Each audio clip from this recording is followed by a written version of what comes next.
another episode of Combos and Chill Dirty Talk Sessions. This is Dirty and this is my wife and my co-host. She's a Phoenix. Hi guys. So we want to welcome everyone on board for this session. This session we have a special guest, which they're the new kids on the block, you know. Yeah. So his name is Manav Chawla, the vocalist of Morgue, and we're gonna be, you know, just giving him a little tiny introduction before he comes in and he introduces himself. So he's a very young kid, very great vocalist. Their band is a fucking powerhouse. I the first time I heard it and heard their song, and I was there for the release, and it just blew my mind. So without any further ado, let's get the guests on board. And this is our dear friend and musician fellow Manav Chawla. Manav, welcome to the session of Dirty Talk. What's up, man? How's things with you, bro? Hey guys, how's it going? Good. How was your day today? Today was long actually. The last night was next gig, and I got back home only by 6 in the morning. I've been trying to sleep in the evening. I slept at like 6 a.m. and woke up by like 12. Oh damn. But that's what happened when you go to a gig, man. So bro, it's been a while since we've been to a gig. Yep. For me, the last time I've been to a gig, I think it was 2019. So other than that, at least you guys have been to gigs. I've never even been to one yet. So yeah, because I discovered the metal scene here right before COVID, and then COVID was, so it fucked it up for me. COVID stopped everything for her, and she just got to experience couple of small things, while we met and we got married. Exactly. And I just want to shout out to Vix Crypto. The new channel points are looking good. Thank you very much. Yeah, we're calling them pulses. So it's like you just collected and you can redeem good stuff. By the way, we updated everything. We put the new badges. We put the new emotes. So go crazy. You guys can use it and everything. And again, thank you very much for sticking around and dropping by and joining us for this session. Our guest, Manav Chawla. We're going to be talking about his journey in music. And again, Manav, back to you, man.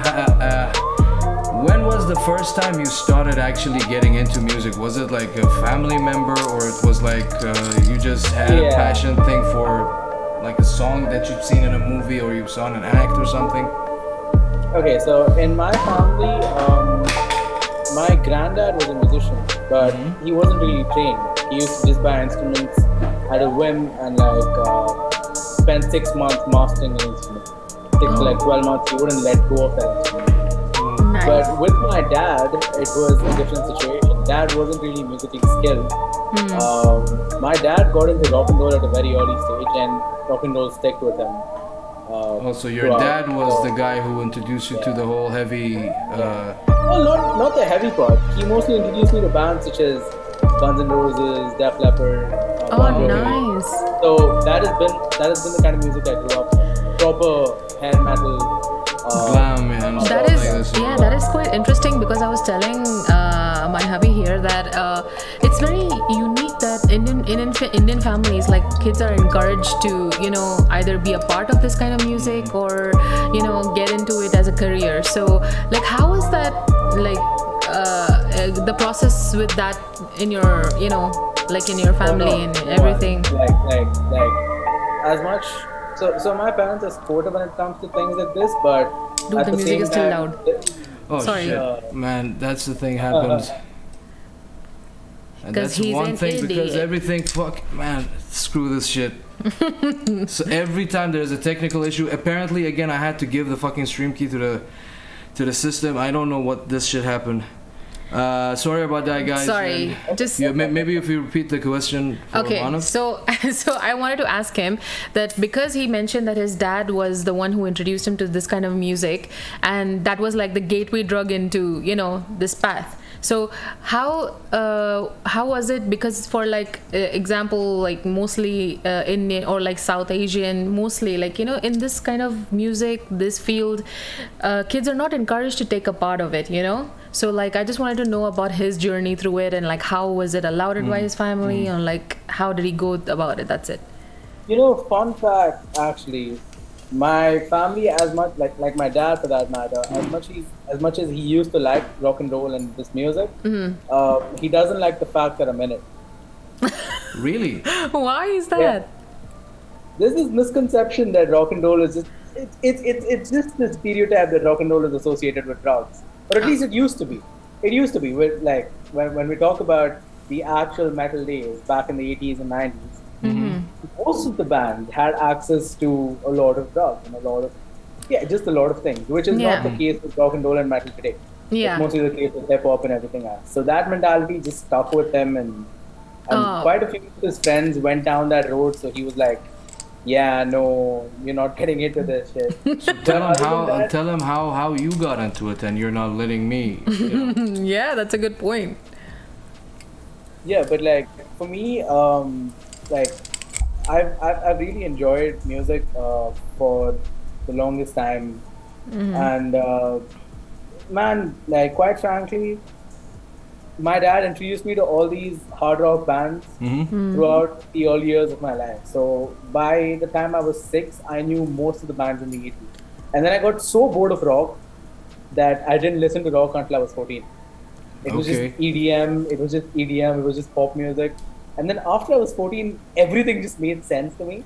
Yeah. Like all the 80s music just made sense. And I was like, what the shit? These guys are talking about like so many things that this music is not talking about. Exactly. And ever since 14 onwards, I didn't look back. But Awesome. I've been making music since I was like 10. But I used to make EDM, not rock and roll. I didn't know how to play an instrument until like last year. So yeah. So you had your EDM and dance music phase for a while, and let me guess, you dabbed into dubstep and Skrillex, yeah? Is it Skrillex? Skrillex? Yeah. I don't even know how to pronounce his name. Skrillex is more extreme EDM. I was more towards the it's Martin like Garrix, it's like Avicii dubstep. style. Isn't it Yeah. dubstep? It's dubstep. Yeah. Pure dubstep. Yeah, But it's one of these things that I didn't understand. When he made a couple of songs with Korn, I was like, what the hell is going on? I didn't understand it at all, man. So before we go on to the next, can we just welcome our viewers? First is Salman. Hi, Salman. Oh yeah, Sally is in the house. How are you? Bundlehead is in the He's house. the one who What's up, alerted man? us that the music is still on. So thank you so much. We are still, on the path to learning on Twitch. So just bear with us. I just updated the badges, so the guys who subscribe, they're gonna get their stuff. So exactly. Thanks a lot again, guys, for sticking around with us since day one, and it's been a journey. And there is Bundlehead as well, who's the guy responsible for all the these overlays and the designs of 30 Talk session. And okay, back to you, Manav. And so your dad was against the whole thing.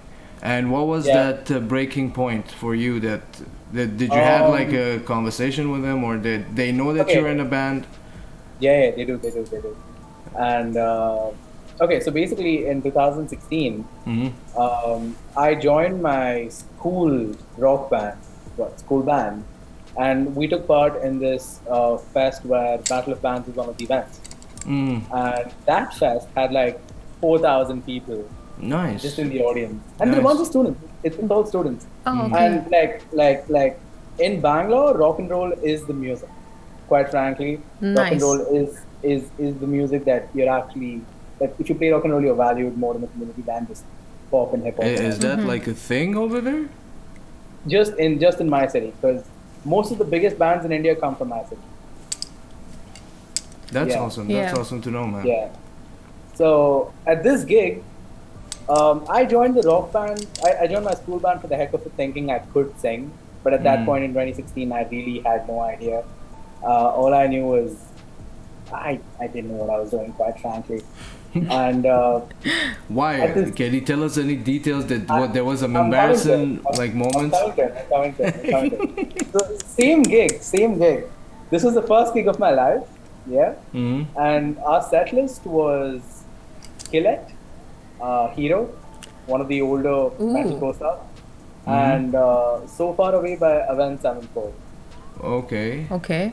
And there's this one section in So Far Away where the vocal, where the singer literally goes up to, I think, C3 or D3 vocally, pretty high. Yeah. And right after that, the guitar solo knocks in.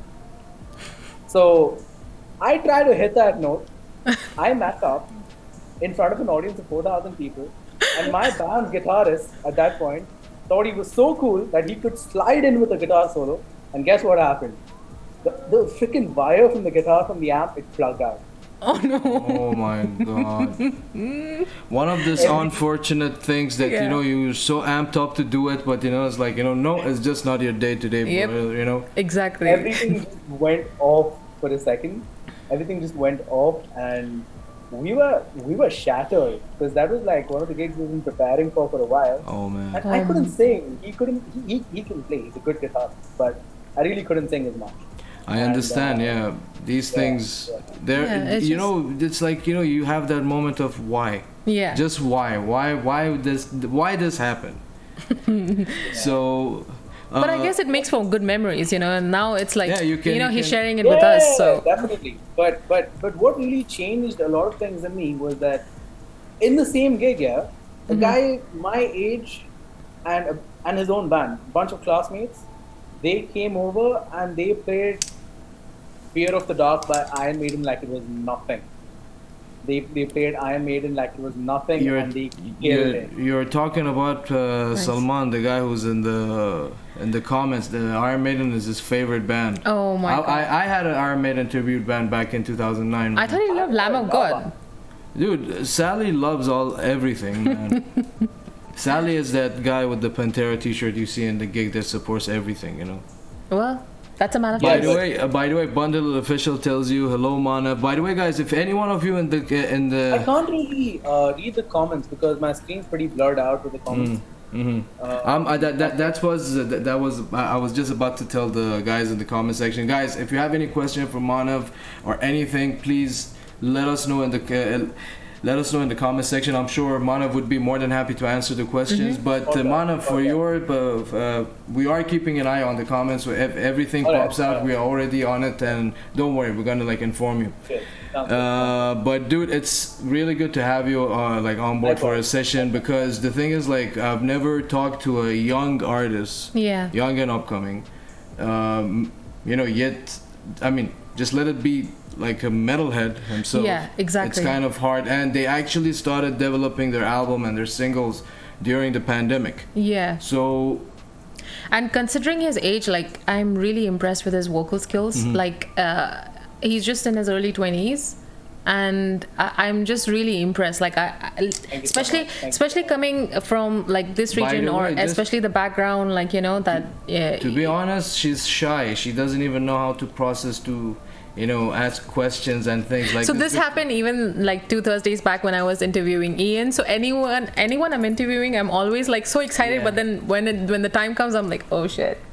So she forgets where's the questions, what she wants that, because really bad. The thing is, because she's into the other side of I process things as a listener, as a viewer. So for me, this moment is actually quite surreal that someone I listen to in my headphones is right in front of me, So especially I'm trying as much as I can to support bands from here and artists from here, because it's such a diamond mine here, and it's people are not getting enough recognition, so that's why I feel that bringing him on and bringing people like him on and other artists like this, it's just exposure for the area, that this region that it requires, so someone maybe in UK is watching, maybe someone in Europe is watching, it's just, I mean, it's the whole thing, as in showcasing other talent that they are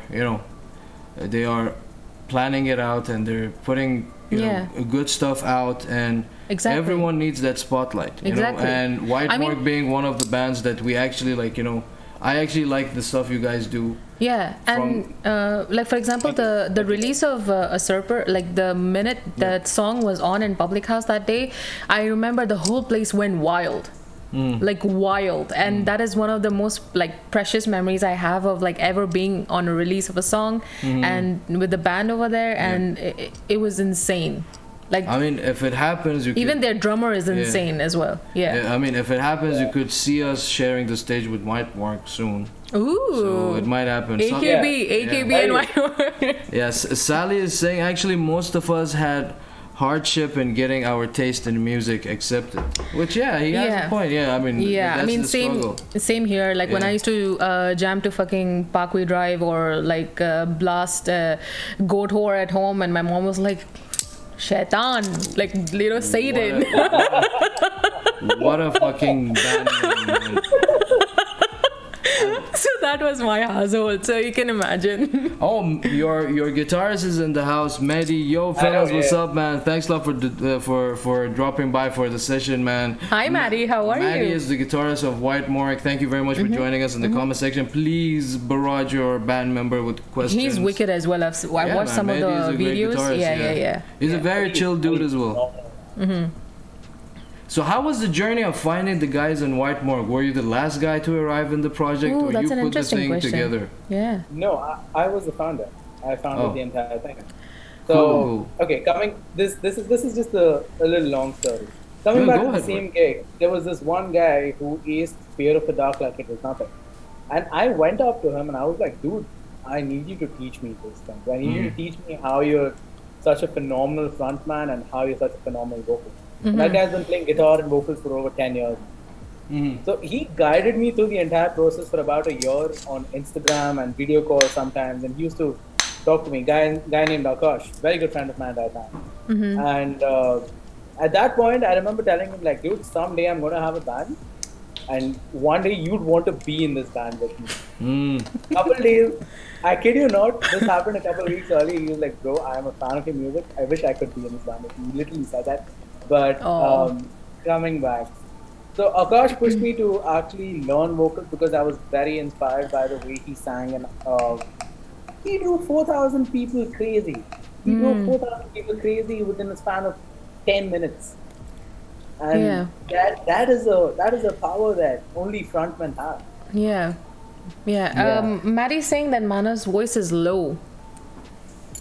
I think from my side it's completely. I think if it's better if you can use a headphone or something. Alright, sure, no problem. Yeah, because even in my system it doesn't show that high as a frequency.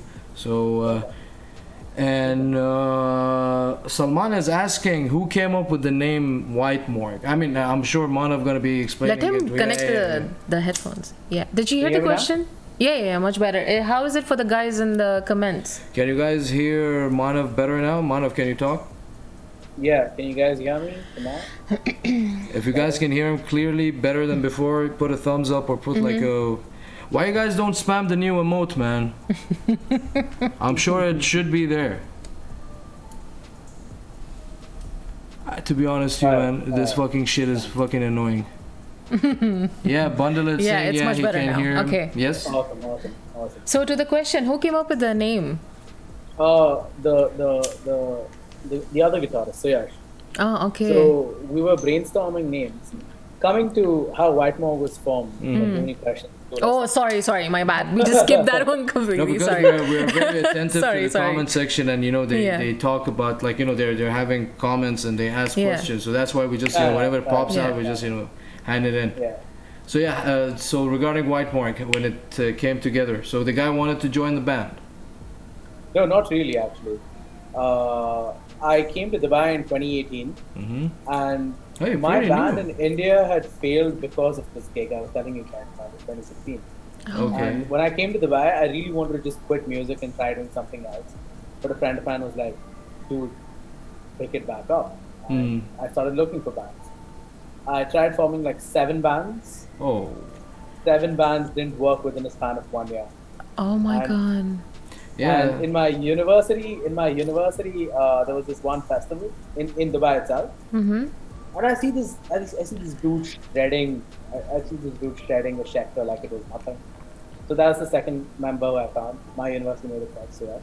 So he was the one who named the band White Morgue. And then I found Mehdi, because out of the 7 bands that didn't work, he was there in one of the bands. Okay. Yeah. And Nima was in another, and Anshul was in another. So I okay. just picked up random members from 3 different bands that didn't work out, and I was like, hey, you guys want to work? You guys want to work together? And then coincidentally, it just fell into place. Yeah. And we came up with a bunch of names before coming at White Morgue. I don't even remember. I'm sure you guys had those ridiculous name options. Yeah.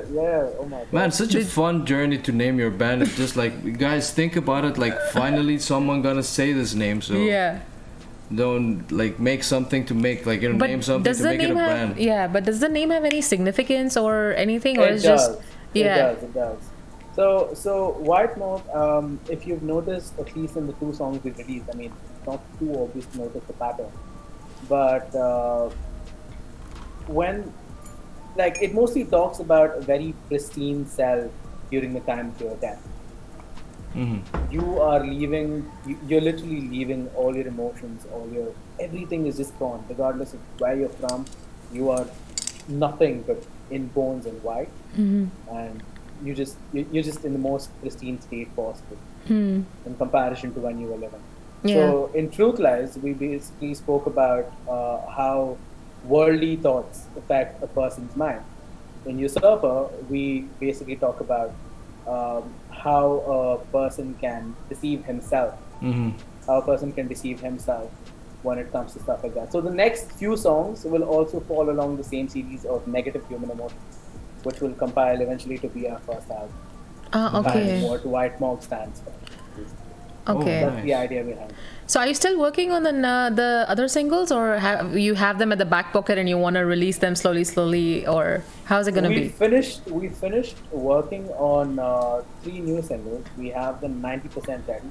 Okay. They're in, like, let's say they're almost in their final stages, but we're looking to at least start playing a few shows. So once we start playing a few shows, we thought we'd drop the tracks so that we have something to give the audience to actually look forward, not just our old stuff. So a couple days before the show is announced, a couple days before the show is played, we drop a track. So the track is fresh in their mind, and a couple new people actually go back on our previous tracks and look at them too. So they come to the gig well prepared. That's actually a There's very no- good like tactic. Yeah. That's very clever. Yeah, clever. Yeah. Just some. No point dropping it right now. Yeah. Mehdi Singh and every name fucking existed somewhere or another. Dude, exactly. Oh my God. There are literally websites with like hundreds of names so that you can like cross check that the name that you want exists or not. Thank God my band name was not taken. Dude, your band name can. By the way, that's AKB, which is Alpha, They know. Kenny, Buddy. They know. Don't say it What- fast. That's the point. You need to say it fast. You know. Oh, yeah. Oh. Oh, he gets it now. He gets it now. Seriously, you didn't know the band name? Dude, No, I did. I had this moment because I think I was on chat with someone else and they mentioned this and I was like, oh my god, this makes sense now. And Mehdi is saying, haha, good morning. And Motassam is in the house. What's up? Motassam, thank you very much for How dropping are by, you? man. It means the world to us. Thank you very much for all the support. Motassam is one of the dearest friends I have since 2005, and he's one of the couple of only legit organizers in the city that they put good gigs together and they brought a barrage of good bands. Yeah. And again, thank you very much, Motassam, for joining us. And I respect that man a lot because of the opportunities. Again, whenever he's like, I speak about him, I like respect that a lot. That someone coming from, again, this region with people with closed mindsets, and he with wants very to like, you know, limited give establishment that of this platform whole for, genre. exactly. So people like him should be really like, you know, like highly respected, and just, he deserves a high place in this world. I know. I just want to refer to Salman's comment, which he said that no option is a bad option, as he's giving a example of Metallica and Five Finger Death Punch as band names. It's like they might sound stupid, but they make it. And Again, it depends on he's the quality of the saying, music. he's talking about AKB's meaning. He said it's in the Urban Dictionary. Exactly. You either find us there, or you will not find us anywhere. Vishal is in the house. What's up, Hi, Vishal? Vishal. Thank you very much for joining us. How are you? Thank you very much for the support, bro. Vishal, this is our guest, Manav Chawla, from the band called White Morgue. they're almost releasing a couple of more tracks, so stick around. Give them a follow on IG at whitemorgue.com. Wow. Just creating the website for you. White Just Morgue. creating that So website. I just create a website for you.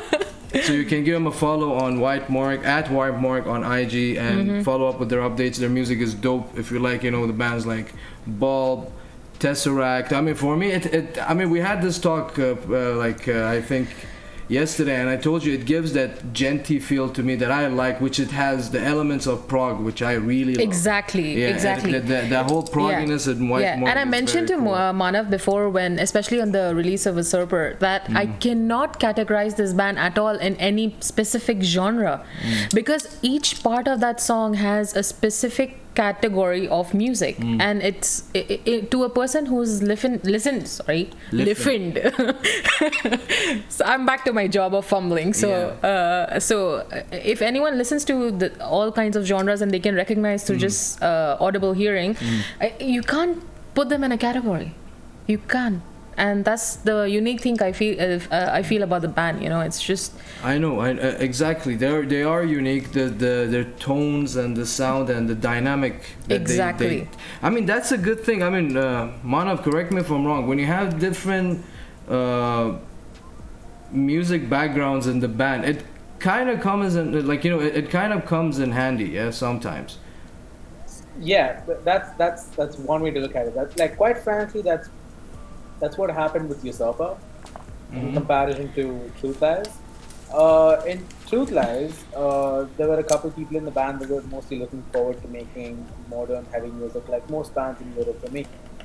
Which is why Truth Lies is an inspiration from a collective of modern artists, Periphery, Architects, Modern Monsters. With Usurper, like the momentum from Truth Lies took off so heavy that with Usurper, everyone wanted to put their influences in. And at some point, we realized that the Usurper was not connected to anything we've ever heard before. We were like, oh, cool, this is cool. Nothing ever repeats in the song. There is not a single riff that repeats in that song. Exactly. See, I told you, it has like sections, so it's a very unique song. Yeah. So with Usurper, I'd say that we all had our choices and our influences influence the song and actually make the song in a positive way. Okay. But not necessarily that if everyone has a different backing, if everyone has a different background on the track, a mix of all of that will produce like a positive result. Sometimes it might just be noise. Sometimes it might not just go in that direction. Okay. Everyone just Yes, sorry to cut you, but I'm because I know sometimes it reaches to that fucking boiling point in the band while writing and. Dude, seriously, okay, you know what? You don't need to give me the exact figure or the exact number, but how many fucking riffs or ideas you guys actually threw away for that song? Okay, so here's the thing. Maddie in the chat wrote a part of Usurper in 2010. Okay. This is gonna be a long one. No. That track is approximately 11 years old. Oh. And you guys have the CD, right? I think it's a USB. You gave us the demos, which I'm so sorry. I'm gonna be frank with you. I still did not get the opportunity to sit down and listen to the demos. I've had them for months now. Yep. I've just not gotten the But you know what? Tell you what, I'll do it tonight. Or actually, I'm still working on something I'm designing for him. So when I sit down to finish the piece, I will definitely go through the demos. I promise you that. Okay. Anyway, carry on. Sorry, my bad. Sorry. So the entire Usurper's journey through what has changed and what is not has been recorded in that USB, and we did that with Truth Lies too. So the entire journey of how the song is shaped to be is there in that USB. Like the initial takes in 2010 versus the takes in 2021. Everything is there already? It's in the USB you guys got. Nice. Oh, nice. Nice. Yeah. Now I'm even more excited to open it up.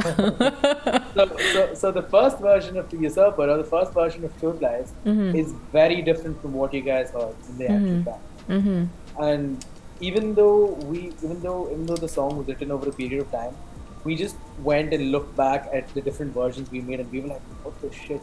This is so different. This is way too different from what we were planning." But it turned out to be good. So made you think only about 3,000 riffs that never made it to even the boys. By the way, also Buttlehead said that he needs like a thing for final brain cell. He said he wants to make an emoji. Yeah, especially because me, you know. Oh, by the way, Buttlehead, you are a mod, so feel free if anyone does anything around. By the way, Vix is going to be Vix Crypto is going to be our one of our newest mods. Nox is a mod. DJ is a mod. So you guys feel free to fuck around as much as you want in the comments. Session, you know. Did I say session? What? Don't take my job off. I don't know what's happening to me. It's just like I think these days you're doing it more than me. Yeah, I don't know, man. Is it infectious? Like, am I fucking it up for you? Yeah, it's very contagious coming from you.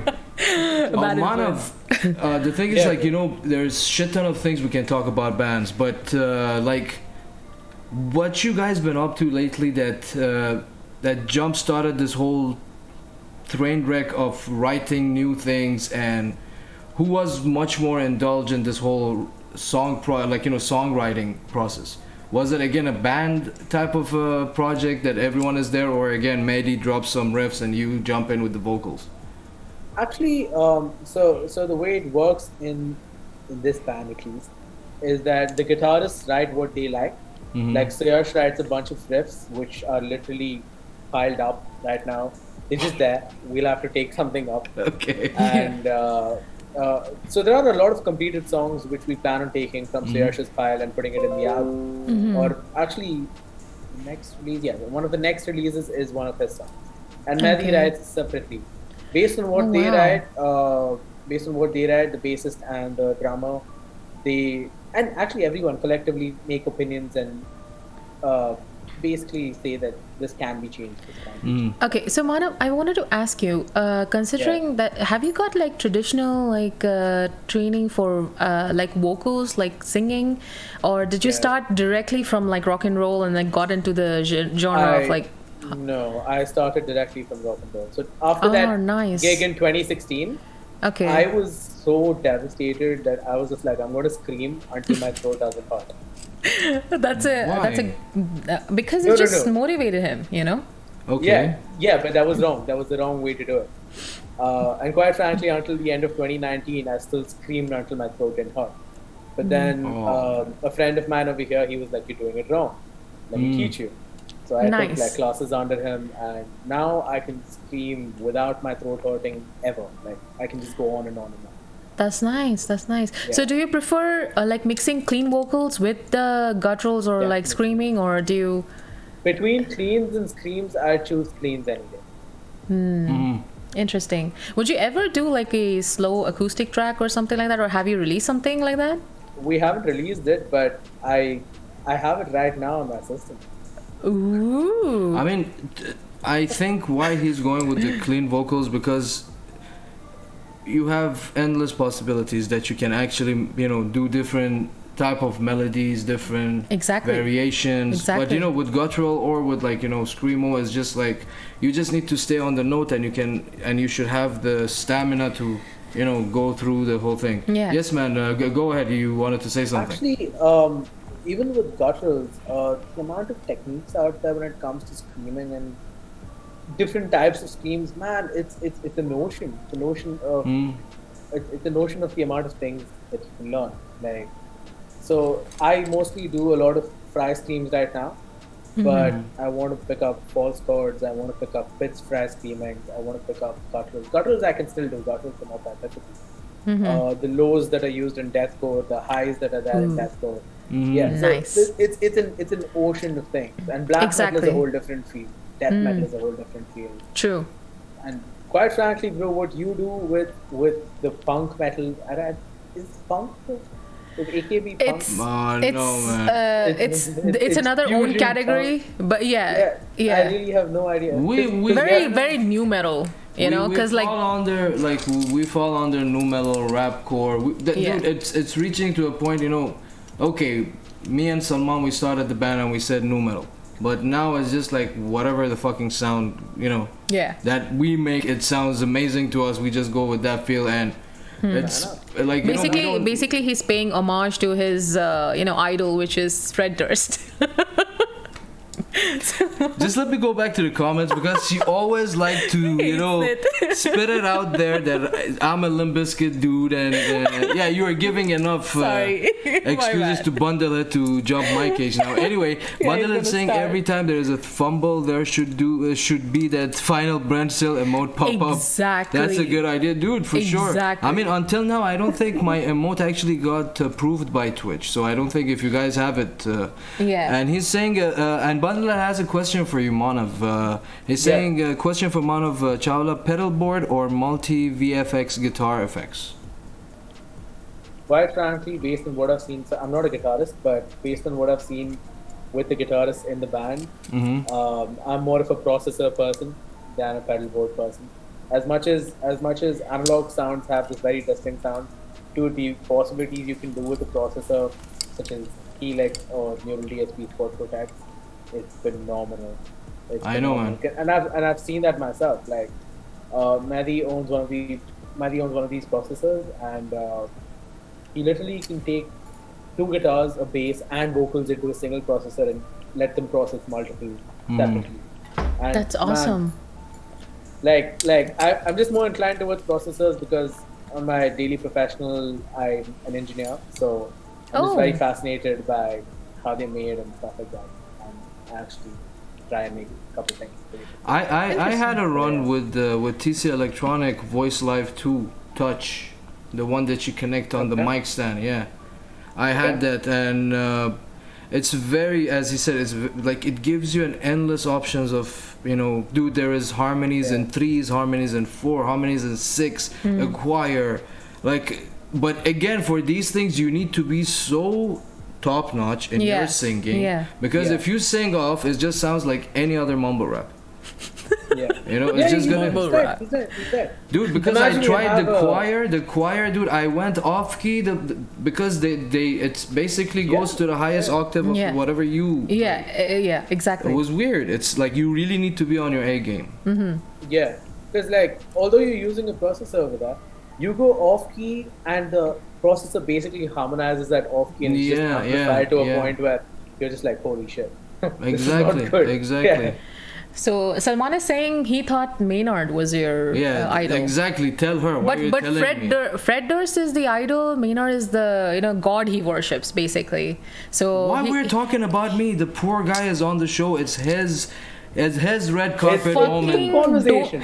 First of all, not just conversation, dude. We are a chat heavy stream as well. So whoever is writing, we're gonna read their comments. We're gonna answer their questions. I'm not talking about let them comment. Stop aiming for my ass. So what the fuck? I'm doing my job. Stop aiming for my ass. I'm not. Leave me alone. I love Limp Bizkit and I love Tool. The poor guy is here asking questions. Okay. Okay. So by the way, guys, disclaimer, this is our usual life because people think that we bicker and fight a lot. It's just that we're just friends and we just goof around all day. That's all we do. Yeah, man, dude, you need to be this way. You cannot live other than this. Yeah. Anyway, back to the comments. Mehdi saying mic only for Manav. He doesn't need any other vocal pedals or anything. And Bundelet saying is the final brain hashtag. It's a final brain cell moment again. Yep. And Axter? Okay, Axter, thank you very much for joining us and commenting. Hi, although Manav says he's not a guitarist, he actually plays the guitar really well. Actually, he has a point. Thank you so much, man. Yeah, I mean, you do play guitar. I've seen you in your lives on. But that's the thing. I've only seen that on his lives. Like I've never seen him. I've seen him, I think, practice even vocals of different songs on lives. But I've never seen him like put out a video of him playing with the guitar. Playing with the guitar. Is it one of these things that you find it hard to play and sing? Because I'm a bassist. Really, you can. Yeah, I can do it, but quite frankly, man, I just Shy don't boy. like. Shy boy? What? Shy boy? No, not at all. Are you that perfectionist that I don't want to fuck up this note, so I'll give my responsibility to the other guitarists? I'm not a guitarist, so I don't really play the guitar and do it at the same so time. you- Like Oh, I okay. can't, like I can play my guitar and sing songs like "Knocking on Heaven's Door" or "Turn the Page" from Metallica or "Nothing Else Matters." But Okay. when we're talking metal, no. That is the field I will not step into. So if you play well, would you put out like maybe future songs or videos where like shredding Guitar or wise, no, I don't shred. So You guitar don't? wise, my field lies in ambient music. I really like okay. making ambient music. Okay. Like I pick up my guitar and I have this preset that just has a lot of reverb and a lot of delay. Oh, I And love that shit. And I'm just going up and down the scales for hours until I can find out a couple of notes that just go so well together that you just can't let it go. Okay. So guitar-wise, I really like cleans more than distortion because I'm not good at distortion. The Okay. day I can play distortion well is the day I'll actually start practicing more distortion. I'm just like, yeah, no, it's totally fine. Yeah, I mean, it's just about practice, anyways. But okay, Yeah. so which was the band was like basically the foundation of you getting into metal? Like for me, it was Linkin Park. That was my gateway drug. So Linkin Park was my gateway drug too. Because high five! Nice. Linkin Park was, but at that point, I didn't take metal and music as seriously as I should have. Okay. So the band I owe 90% of my everything to is Metallica. So I literally got, I got like a tattoo for them. So Oh. yeah, because I owe a lot of things to Metallica. If it wasn't for Metallica, probably I wouldn't even have been in this field and Oh. wouldn't even be able to sing the way I do. Because So- I like James Hetfield, man. Like even White Monk's early covers were mostly Metallica covers because I like James Hetfield so much. Yeah, and now I've shifted away from that. Now I barely listen. Mehdi is saying, Axter, one of our tracks, the slow one, is entirely written on guitar by Manav. And Axter is replying to Mehdi, oh cool, would love to hear that. Yeah, for sure, man. Just follow them on at White Morgue on IG, and they are on Spotify. White Morgue, check their music out. They're a Exactly. fucking dope band. The thing is, like you said, delay, man. Delay is one of my favorite fucking effects of all time. As you said, I agree with you.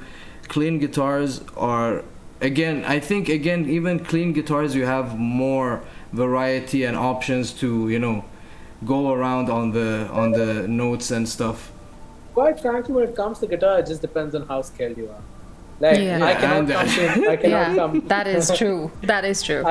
I can't come to Maddie's level. Like Maddie can do. Yeah, cleans, that guy is crazy, man. I mean, Yeah. dude, his guitar is 90% like, of his stuff. dude, his guitar, man, it just looks like an alien. Oh yeah. The purple one, I fucking love that. Is it a purple It's- one or is it a seventh? Like, it has like different color shades. Dude, like you look at it from this direction, it's purple. You look at it from that direction, it's orange. You look at Yeah. it from another direction, it's yellow. Some freaking weird guitar, man. But dude, that guitar, we were there recording Usurper when a guitar came inside the house, and we all lost it like collectively. So he just But got the no, guitar never for like while you guys were writing that song, or you guys were recording the song. He had pre-ordered it a while ago, and we were there at his house luckily that day, and then we see this delivery just come in. We were like, hey, what can this be? He was like, guys, just check this out. Is it a We all lost Schecter it. or what is it? Which brand is it? It's an Aristides. It's a brand from Netherlands. I've never heard These about guys- it. Interesting. Very good guitar brand. Very good guitar brand. Man, Yeah, it's a good brand. So I like Ormsby's as well. Like they make amazing guitars. Like Yeah. they make beautiful pieces. All of them are handcrafted. See, there we go. Fumbling again. Handcrafted. Final Brenzel. Yeah, dude, I'm functioning on two right now, so I don't know what the fuck am I saying even. Okay, which brand you said? Ormsby. I've never heard about these brands. I mean, I think I Maybe- think that the who's that guy from Abu Dhabi, Panda, that guitarist? Yeah. He uses Ormsby guitars. Mehdi owns only Aristides and Ormsby. Like he owns like couple Aristides and a couple Ormsby. He barely uses other brands. Yeah, yeah. So Yeah, there's a couple of people know the brand. Yeah, Arabian Panda, that's the guy. Yeah. So some of the guys in the comments, they know the Yeah. Ormsby.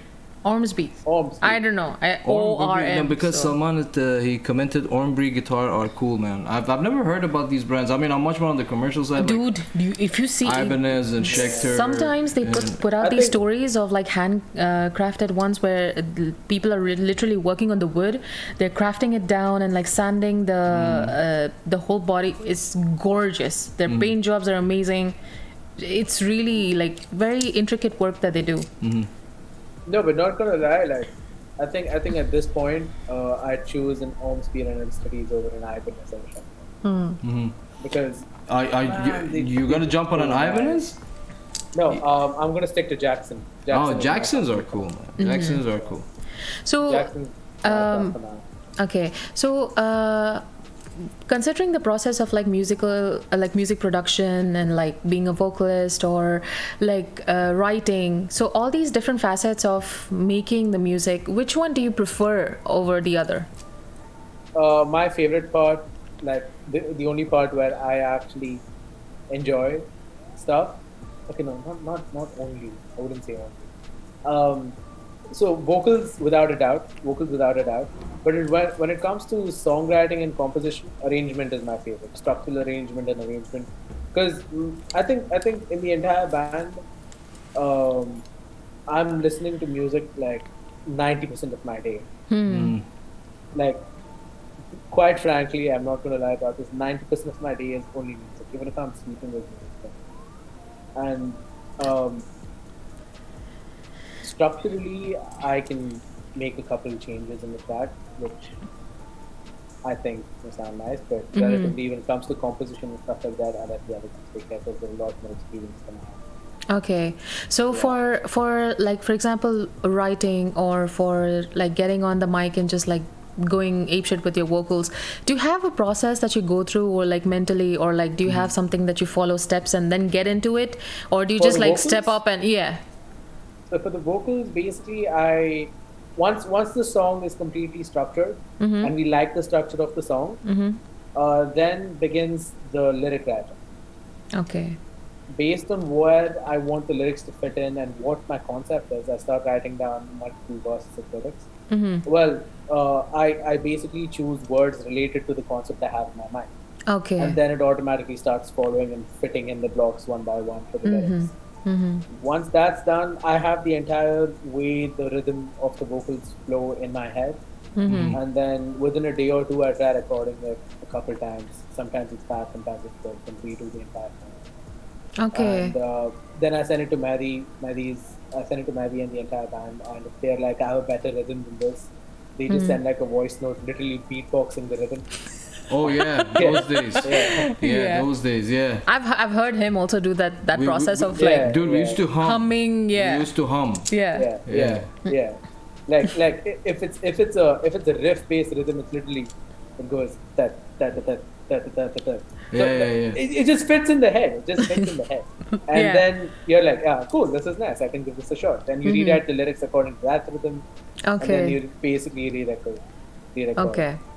But apart from music, my favorite part is the entire designing thing. When it comes to designing the album art, designing the videos. Yeah, because Exactly. we actually forgot to mention he did the like the artwork and the lyric video for the song as well. Even the artwork. Wait, you draw? I don't draw. I digital art. Oh, nice. That's great. I mean, That's amazing. yeah. I'm very bad at drawing though. Dude, I've been trying to get into digital art for so long. Like everyone, like even Bundlehead in the comments, he's been telling me to like get some kind of iPad or some instrument where I can like, device, like I can start doing it. I still haven't got it. Do you like use something specific for when you draw, or like? Me, it's mostly illustrated in Photoshop because I just use my laptop for everything. Oh, okay. So you just okay. But most of my artworks I first make on my phone. If the band or whoever the client is approves of the demo artwork, I convert the entire thing onto Photoshop on my laptop. Okay. And then change up things accordingly. And you know, it's an irony that I'm into graphic design because I'm colorblind. Wait, really? what? Yeah, Dude, how do you do that then? I don't know. I wish I What? knew. I failed my RTA eye test because I was colorblind. Oh my god. So wait, so Yeah. Okay. So have you ever tried those glasses that like make you see color? No, no. I So don't know wait, what now it is. everything like you now. Sorry if I'm asking like as like you see everything in black and white. No, colorblind means No, he cannot see certain colors on the I was spectrum. like in Yeah. general. Yeah. I'm like, what the fuck? Yeah, he he's like thinking in his brain you are having a black and white movie going on. Oh man, No. sorry about that, So, man. It's cool. It's cool. So for me, it's this. It's not very high, but it's there. So when to a normal person, when red looks like red, to me it'll look pink. Oh, okay. When to a normal person, when orange is like light orange, and they can see that it's light orange, to me it'll look green.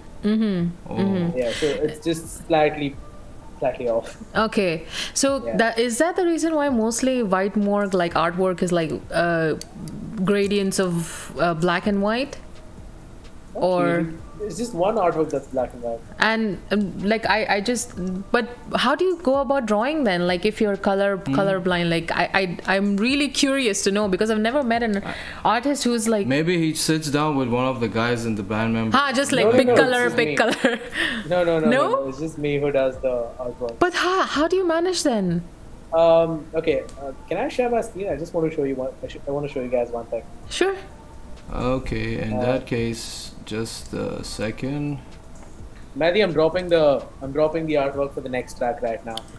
Don't kill Ooh. me. Ooh. You The can next go two ahead tracks, and you can go ahead and share your screen with the. With Wait, us. I'm so curious here because like I cannot imagine someone who sees like shades differently and being able to do like pieces of art. Yeah, that's actually Did very Maddie interesting. approve? Did Maddie approve? He's saying fuck you. He said fuck you.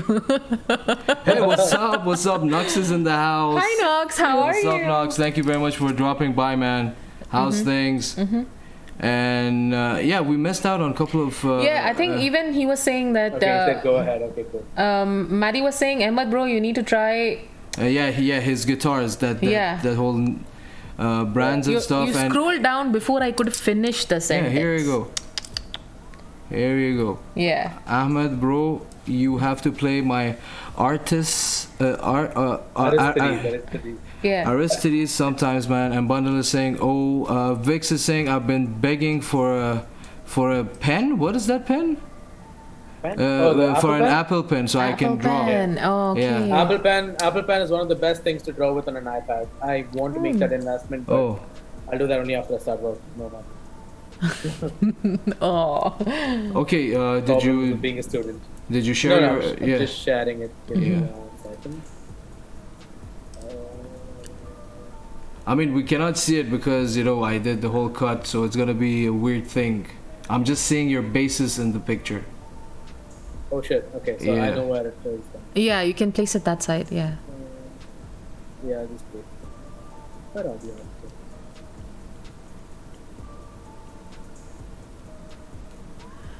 So you guys can see what Manav is watching recently, and you guys can see everything on his laptop. Okay, can you guys see it now? It's on that side. Exactly on that side.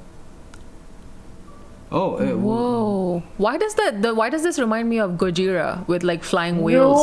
No. Sorry, my bad, babe. No. Okay, ignore what I Dude, said. okay. Ignore what I The said. amount of thinking. No, like everyone told me the exact same thing. Guys, Oh, Gojira, shit. Gojira. I'm No. like, it's not. It's for not. me, I do. To be honest with you, I thought that's a fucking flying eagle or like a What? owl or Eagle? something. Yeah, but from a distance, if you look at it. No, baby. It doesn't. What? No, baby. Anyway, I see it this No. way.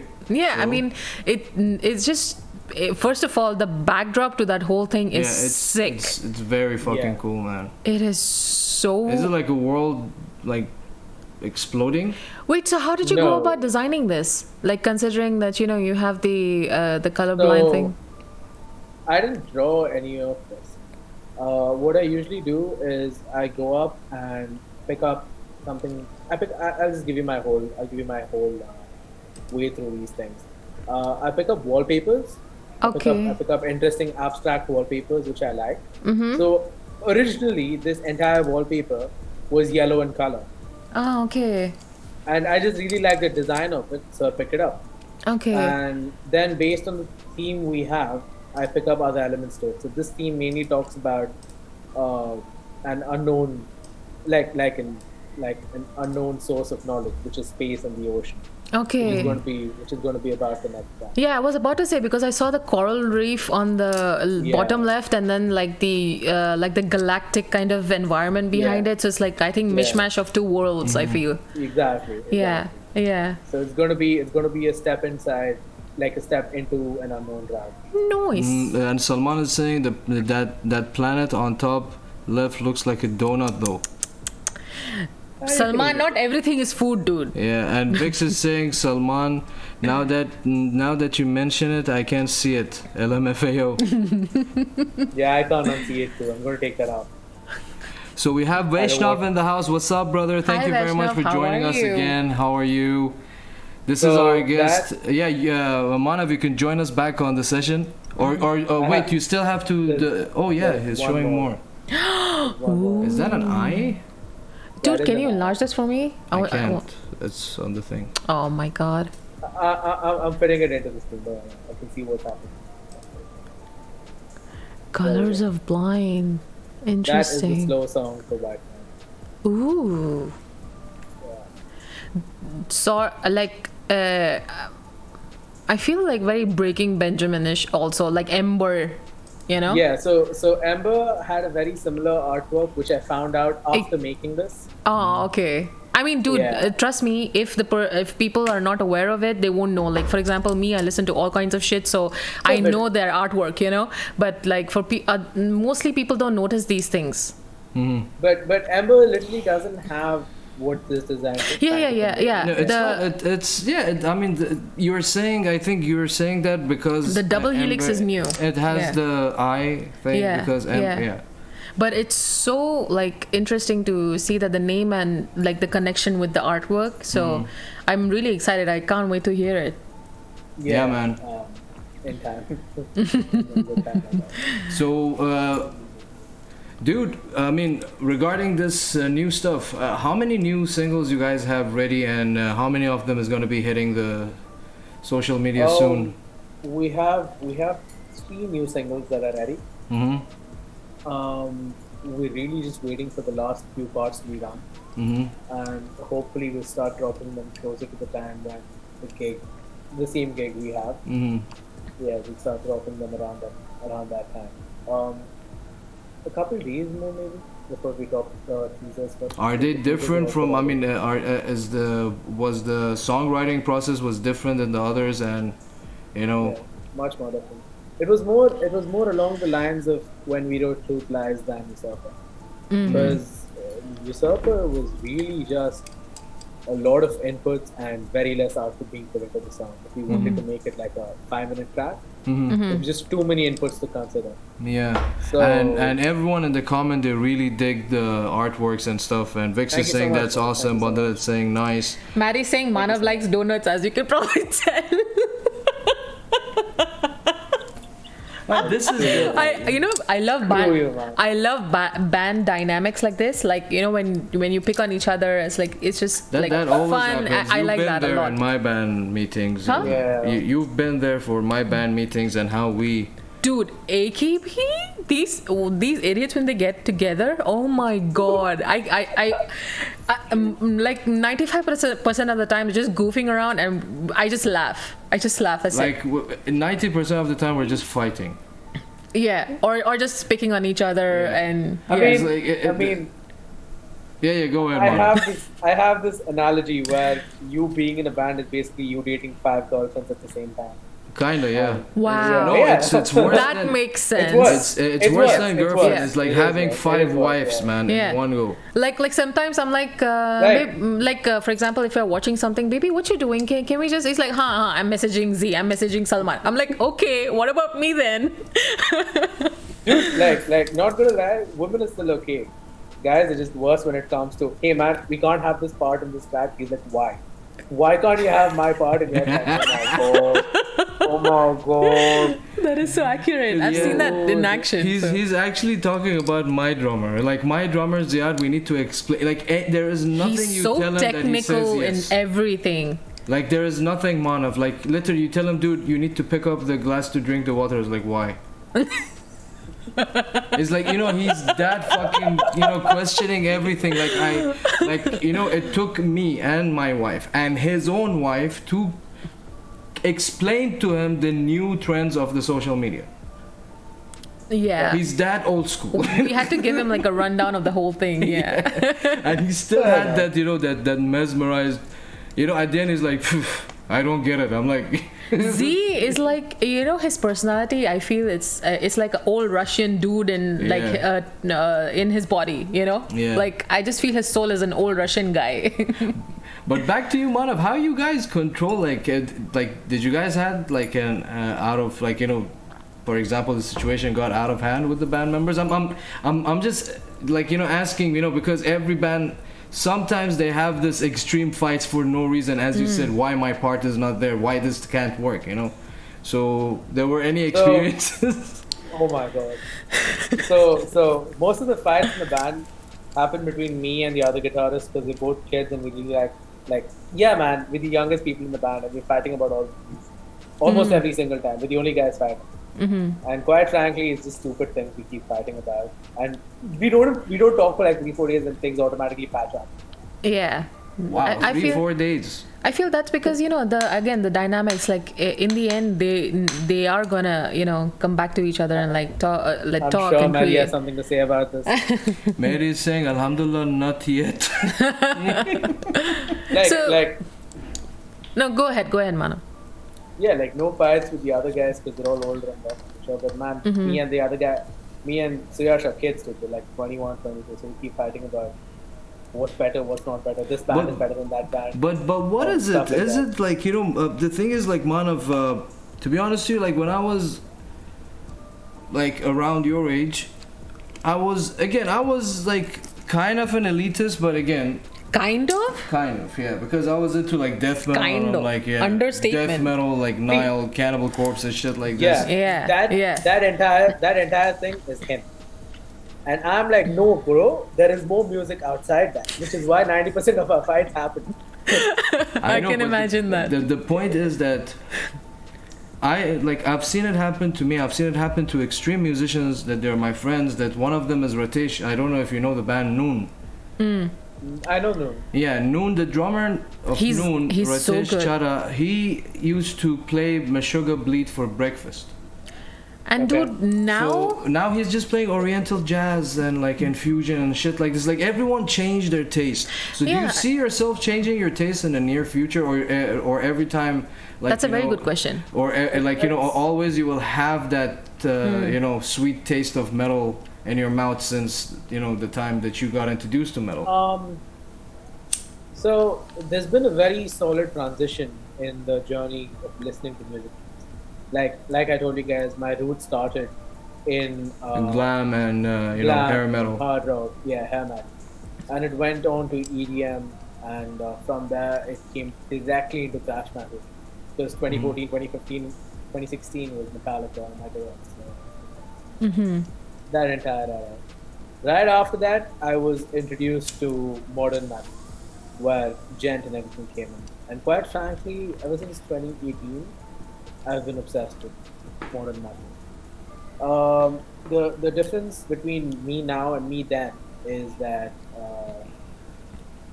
back then I used to listen to the song as a whole and just listen to the song but not the intricacies of the song. Now I pick on the slower intricacies or the smaller intricacies and just go holy shit, this is happening as a whole different layer. This can be separate. This can completely be a different song. But I keep going back to EDM, thrash metal, glam metal from time to time. I try listening to these songs, and I find that these intricacies aren't as many as it's there in modern metal. The amount of layering in modern metal when it comes to production and the amount of thought process that goes behind, holy shit, it's insane. Yeah, it is insane. Yeah, I kid you not. You pick up any Architect song for that matter. You take 2 or 3 layers from the Architect song, which is not even the more upfront layer. The layers on the behind part. The amount of ambience in that layer is good enough to make a full post-rock song. Yeah, but a song by itself. Yeah. A song by itself. Like a song by itself. All it needs is a little amount of drumming and you're good. This is a song which you can do an entire thing on. Yeah. And most post-rock bands or ambient bands actually have that much simplicity in their music. I love post rock, man. Post rock is amazing. Yeah, it's an amazing genre. And Mehdi is saying Manav has been insisting on covering Taylor Swift lately. That's him. He's been But insisting that's on the thing. covering Mehdi looks very legit. I cannot take any jokes from him. He looks very legit, and he's very like serious and humble. Dude, I feel- keep picking on me with this shit, dude. I feel, I hate Taylor Swift. The way you're describing him, he feels like one of those people that you don't know if he's sarcastic or not. Yeah. You know? He has his professional side, Dude, actually, yeah. Salman is mentioning we were thinking on covering Justin Timberlake. Are you serious? Yeah. Okay, which one is it? Touching me, boy. Which one is that? Huh? That I don't know the song name, man. Did he just say "touch me, boy"? Something I don't know. It's like Don't say that. I don't know, man. It's like he says. That's that, I why don't you know saw what my it's like. face, dude. I was like, what the fuck? Which one is that? He's dancing in like a room with lights and mirrors and shit. Is one of It's his called solo. Mirrors. It's called Mirrors. Really? No, I don't think it called Mirror. Salman, what song that Justin Timberlake song was? I don't even remember. Dude, I that cannot came, imagine- Yeah, Z came up with the idea. Let's take a fucking rendition of this. I'm like, fuck this. Wait, you were gonna do a heavier rendition? Yeah, we're AKB style. Oh shit! Why did you do it? Dude, fuck no. Why not? Just fuck no. Okay. Well, I guess that's No, it's explanation just enough. Like, the thing guess is, like, we just talked about it randomly, and Z was insisting for a couple of days. Then the whole idea dropped, So we didn't But give it is into not it. a bad idea to have, actually. Because most Yeah. of these massive bands, with one good cover of a popular song, they just blow up. Yeah, that's actually true. Oh yeah, Yeah. Rock Your Body. The song called Rock Your Body. Oh my know. god. Yeah. Rock your body. No, Is that- that's Backstreet Boys. No, that's Backstreet Boys. Sorry, I'm very bad at that because I grew up with all this like metal stuff, so I never got Like into like take it pop and this shit. way. Take it this way, Manav. That night, like she's like play something, on the TV. Just play something from Spotify, like chill. I'm like, okay. The fucked up thing is like I need to go and search letter by yeah. letter and Yeah. type it on the fucking TV. It takes like fucking 2 Oh, minutes. third world problems. So I go to her library. I'm like, woman, you don't have anything chill. It's like from deathcore to goatcore to grindcore to metalcore. I'm like, it's 12 a.m. in the fucking morning. What do you want me to play? Lamb of God? I mean, like, this is the chillest thing you have on this list. Sorry, yes, Like, I like and- heavy shit. So I know, but keep something. no, keep- I mean, the most chill stuff I've ever listened to is maybe Breaking Benjamin. That too, I have memories with the band because they've helped me process some shit. So wait, speaking of that, Manav, which is your like top band on your like list? Which, if anything happens in your life, you go to that band to process some shit. Linkin Park. Linkin Park. Linkin Park. I need to hug this dude when I meet him. The thing is, like, what okay, no offense, Manav, I'm not talking about you directly. It's just for the sake of the argument, is that, every metalhead that I know, deep down, they had that soft Corner for Linkin Park. corner for that genre, specifically the early 2000s and the late 90s. For example, Fawaz, I was having a chat with him. Yeah, the guy Fawaz, has a grindcore band from Saudi. Yeah, he's the vocalist for that band. Yeah. Yeah. Creative Waste, I think. Yes, I Creative know Waste. them. I know them. That day he Fucking badass. That day he put. I mean, I think it was yesterday. He posted a meme about Limp Bizkit is like, if it's like I'm about to break a hip tonight. It's from the from Break Stuff line. It's like break your fucking face tonight. And he put Limp Bizkit's new show that he dressed up as a dad. And I'm like, dude, I fucking love Limp Bizkit. Then he's like, yeah, man, I go to them time to time. I mean, it's fucking shocking for me because I've never encountered a metalhead that Hasn't had.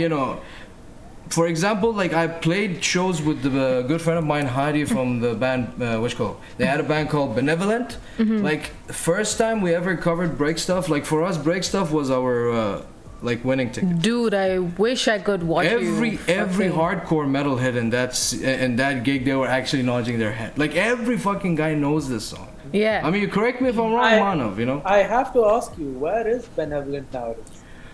You can go at Hadi Plays Music on IG and ask Hadi directly. Hadi's super busy and because that guy, I don't know if you know about him, that he got to be on Mike Shinoda's like Twitch, and he met him over Twitch, and then Mike Shinoda produced a song with him, an album with him. Sorry.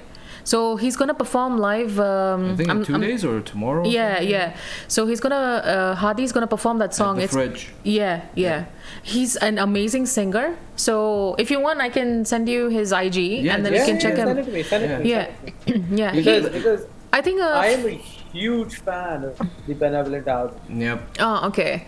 So That because Asphyxia is one of the songs I keep going back to. All the time. but I think Hadi had also done a track for, when the Beirut blast had happened last year for Lebanon. Yeah. He had done one track for that as well. So if you hear his voice, dude, it is so like Soothing and crisp, calm, like pristine voice.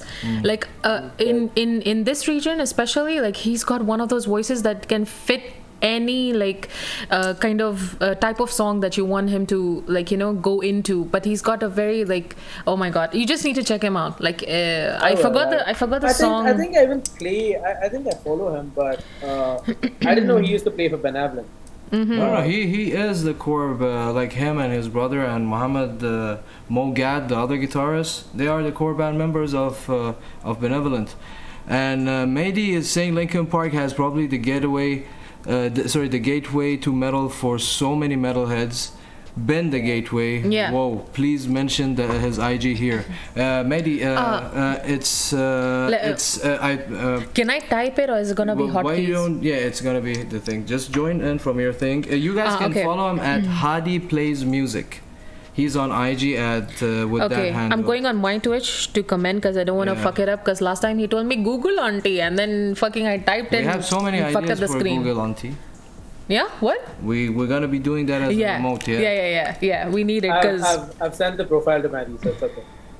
Anyway, just mention it on the comment section so the people can look for it as well. But again, it's at Hadi Plays Music on IG, and the guy been busy, man. He's actually Hadi also produced AKB's album. I've seen this guy before. I've seen him before. I don't know him personally, but I've seen him before. Yeah. He's a very chill he's friends with him since a long time, and dude, he's such a humble, down-to-earth soul. He's so sweet. Oh my god. Yep. Like amazing soul. That's the thing, dude. This place has amazing artists that people don't know on a personal level. They don't know what things they've been through or how many projects they've been a part of. It's just amazing, this place has that potential but doesn't get that recognition. So wait, Manav, a question for you. What would you do to bring more attention or scope towards this region and the artists, especially the field you're in? I actually started. I have this page called Butcher Shop on Instagram and Clubhouse and Twitch. So I know a lot of people in the Indian metal community and the Middle Eastern metal community at this point. So the only thing that was lacking is like the Indian metal scene didn't have openings. Okay. The UAE metal scene didn't have people. Exactly. Like the UAE metal scene is very saturated. So I was like, why not try and bridge the boat? Okay. I'm so out of time right now because of university work that I'm not able to work towards it. But like what I'm doing right now at best is try and contact a couple people within UAE and back home and get them to connect to each other, so at least they can get a couple artists from that over here to play a couple shows. I mean, dude, he's in touch with a lot of people. Like you can give him like artists that he can bring on that page, like as to give them highlights and stuff. You're talking about bringing him down for performance, yes or no, Manav? Bringing them down for a performance when the time comes, but right now connecting them is more important. Oh, okay. That's the thing for connections. Yeah. No. Even for the Butcher Shop Instagram page, the page mostly comprises of people from Dubai and India itself. Yeah, I've noticed. It's yeah. So the plan right now is to get artists from across the world, at least, mainly these two countries, and put up 3 posts regarding like per guitarist or per drummer, per vocalist, Okay. as to what they can do. So if one person recognizes the talent from another area, they can therefore position to this guy. So at is least- it sorry to cut you off, is it like a booking agency or it's just like No, it's not. It's nothing. It's really nothing. It's just bridging two things. Mm-hmm. For example, Mehdi's over here in Dubai, Mm-hmm. and my friends back home didn't know who Mehdi was. So I put up 3 posts regarding Mehdi. They're like, "Oh, holy shit, Yeah. this guy's good." So that's 3 extra followers for Mehdi. Yeah, I From think- I 3 think- people back home. Yeah, I think that purpose is basically exposure for artists. Exposure and just yeah, I get it. That's actually a very good step because, Yeah. like I said, just hidden gems here. Many people don't know about Yeah, the but, amount of talent. Yeah. Yeah, but this is just the initial idea for Butcher Shop. Okay. The idea I really wanted to follow was hopefully a year or two a year or two from now. Butcher Shop would just be a one-place stop for upcoming artists and existing artists. Awesome. Where we just do Awesome. we do everything. We do your graphic design, we do your album art, we do your logo, we do your mixing, we do your mastering. We That's do yours. awesome. Yeah, everything within one pet stop. Okay. You pay us a certain amount, and we'll have everything done, including your distribution onto the tracks, and distribution of the tracks on the different platforms, and ensuring the entire process goes smoothly. Because I know how much struggle I faced with Fruit Flies and yourself over that entire process. Exactly. And yeah, if I had a little help, that would help. Yeah. Yeah. Basically, like management side of it all, marketing, The PR. Yeah, because Manav is doing the PR for White White Morgue, as well. exactly. Farouk, thank you very much. Hello, Hi, how you Farouk. doing, Farouk is his sister, by the way. She's my eldest Eldest sister, She joined yeah. us on the session. Thank you very much for dropping by, Farouk. And Manav, I mean, like, if you had a piece of advice for as you said, the struggle and stuff that you guys faced, and I mean, in general, Yeah. every artist in every field Yeah, faces. definitely. Yeah. Like, what is your? Do you see that you gonna have a complete vision for like near future if things open up again in Dubai? Do you think that Quite frankly, oh no, go ahead. no, like with this whole platform that you're putting together, the whole the whole butcher shop and White Morgue, and this new blood in the scene. Do you think that do you have a vision that the near future that is gonna there will be multiple options for other talent to come along and showcase their shit, or is just gonna keep going the same Cycle. and the same cycle. speed? Quite frankly, bro, I have no idea myself, because here in Butcher Shop, I'm trying to connect bridges between a scene that's already saturated, which is UAE, and an entire country that's untapped. How many bands do you know from India? Exactly. I know a few. He yeah. knows a few, yeah. Yeah, but As in, he's talking When I in say- total. Yeah. yeah, when I say untapped, I mean bands that have 100 views on Instagram, 100 views on YouTube, but phenomenal music. Yes, exactly. Yeah. So the least I can do in my capacity right now is bridge them both. If my screen just go off, because I am active on Zoom. Yeah.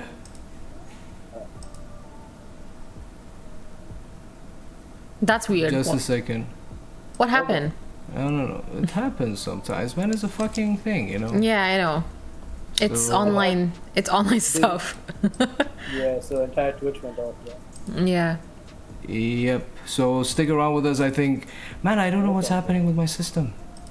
It's like very fucking weird. It's fine. Technical stuff is like a part technical of. stuff, Yeah, exactly. It's part of us, man. Yeah, It's yeah. back, it's back. Like Vix is saying, good Is it old back? errors. It's back, but there's like this white screen right now. Yep. I need to make it. Ooh, I like that effect. It's not cool. It's scary. Yeah. I need to readjust the thing. So guys, sorry, just stick around with us. You may have to.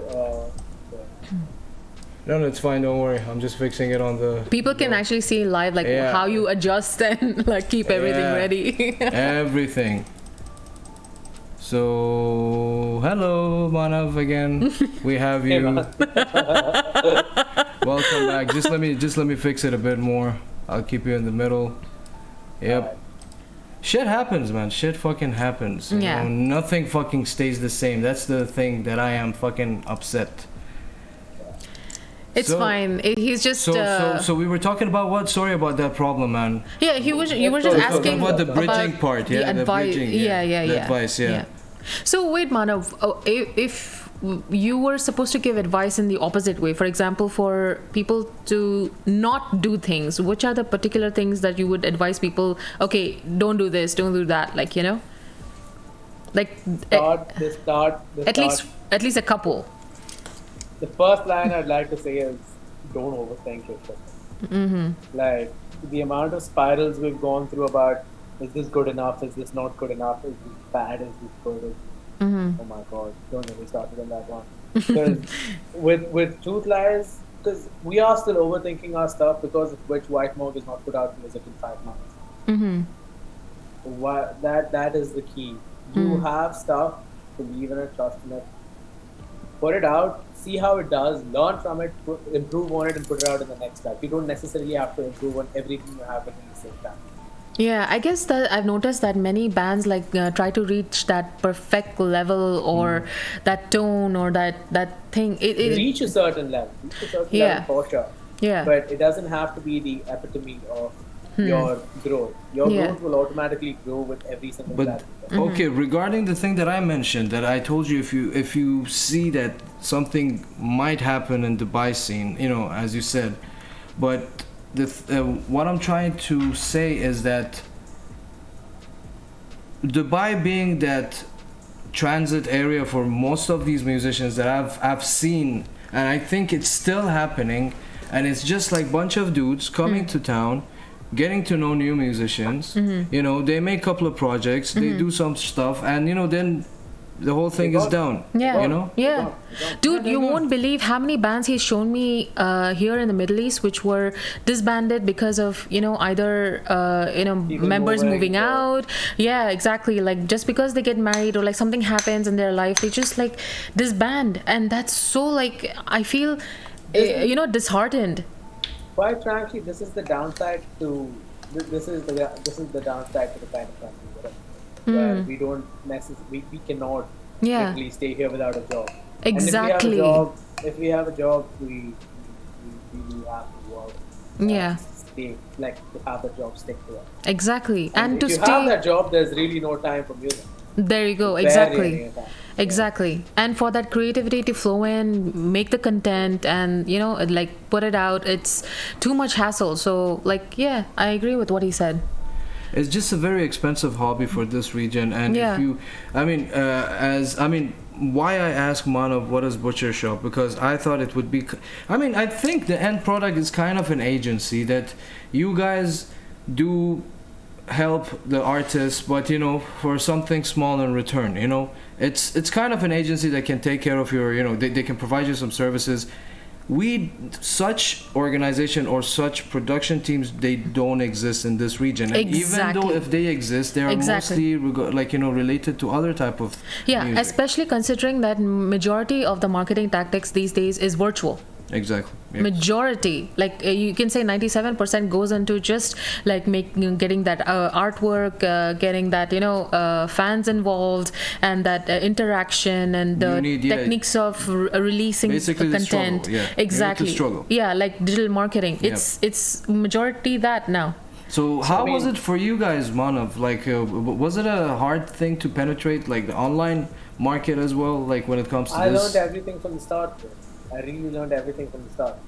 I'm an engineering major in my university. Mhm. I didn't know how to graphic design until before you saw that. Wow. Sometimes we got the artwork made outside, but I was like, screw this, I'm not paying shit for artworks, I'm going to learn this from scratch. And then, That is amazing. Yeah. Like I respect him so much more now that this guy is willing to go out of his comfort zone to learn something so that he can manage and do it himself. Like that's amazing. it was the same with digital marketing too, because I'm an engineering major, we don't learn anything about marketing. So I I mean- picked up an online course and did what I could. Yeah, I mean that's a level of professional maturity that I cannot see in many guys who are even 50. Exactly. I mean, You know? seriously, kudos to you, man. That you actually, like, you know, you. Yeah, really, I respect you- that. Yeah. That you're willing to learn and go out of your, that comfort It's not zone. about that. Even he is helping his own project, and it's, all Yeah, this is exactly. coming in handy. All skills are like Yeah. useful for him. Yeah. Exactly. Yeah. But That's awesome. Very fun. The entire process.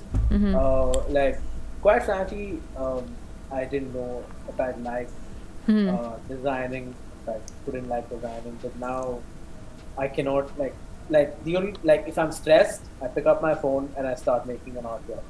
That's awesome. This is the level of Yeah. Portento at this point. I can relate to that because before I married this Pandu over here, I was that was the same thing. Like I used to take my book and just like resort to that.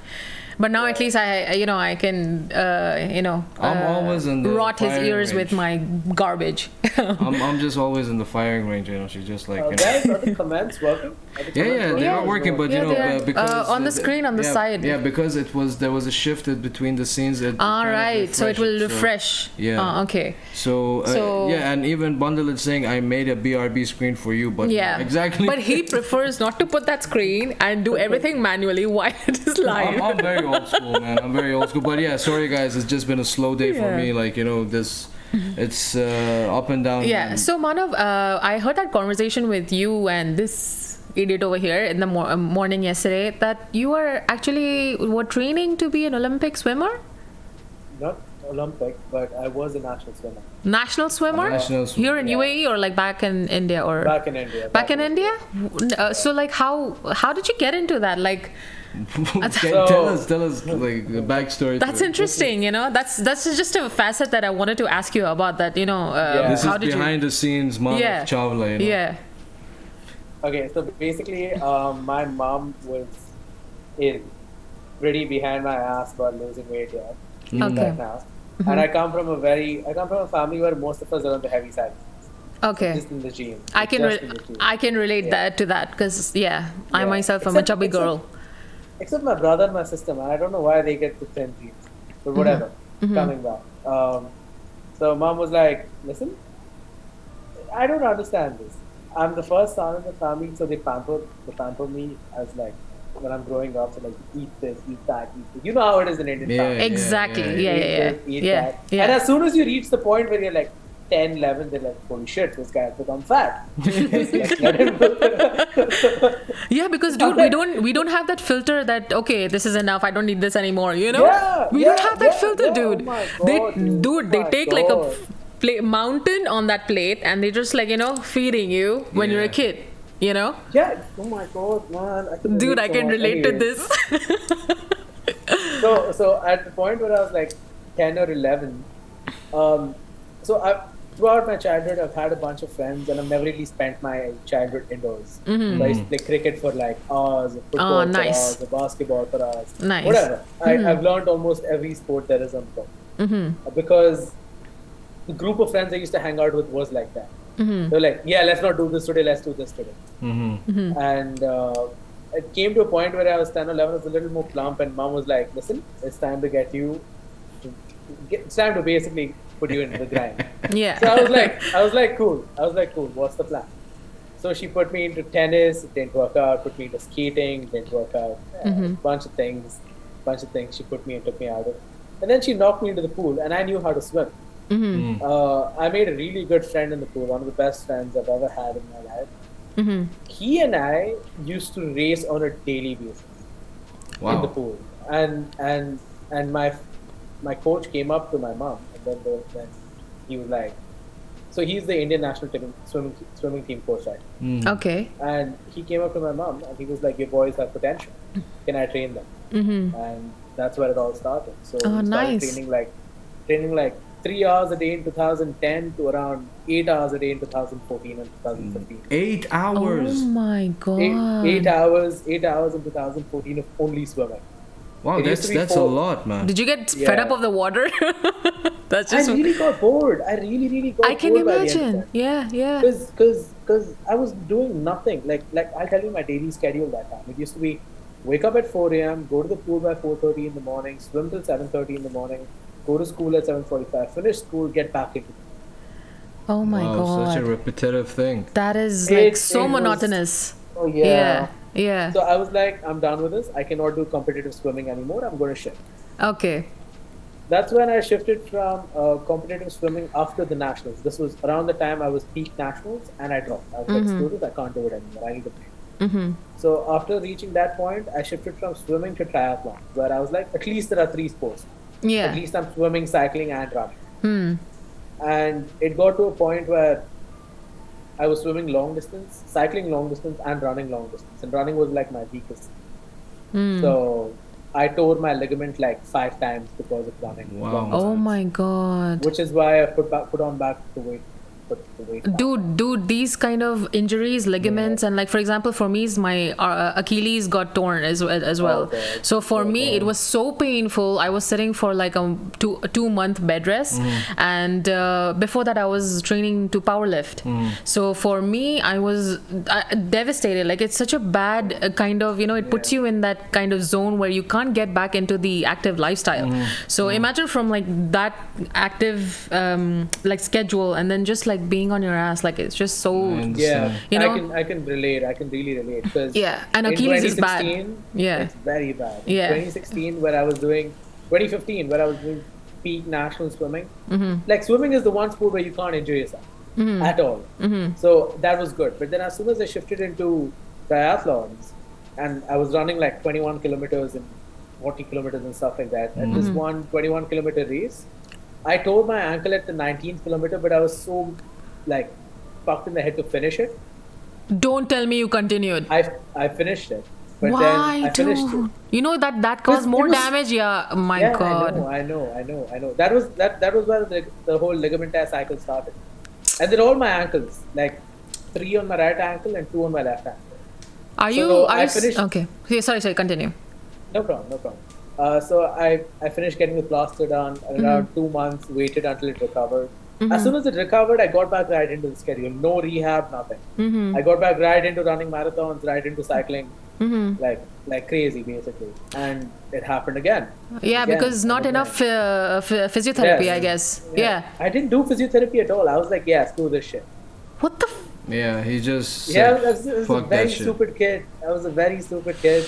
You know that all these injuries are gonna make it worse when you're like 40, 50. It's gonna get worse. Yep. I Dude. completely quit sports after 2016. I haven't But moved, and I you haven't know- moved my ass in 4 years. But you still have that time where if you take up physiotherapy at least like once or twice a week, you can actually Yeah. recover from this shit. Yep. Because this will really do. Trust me, these injuries are.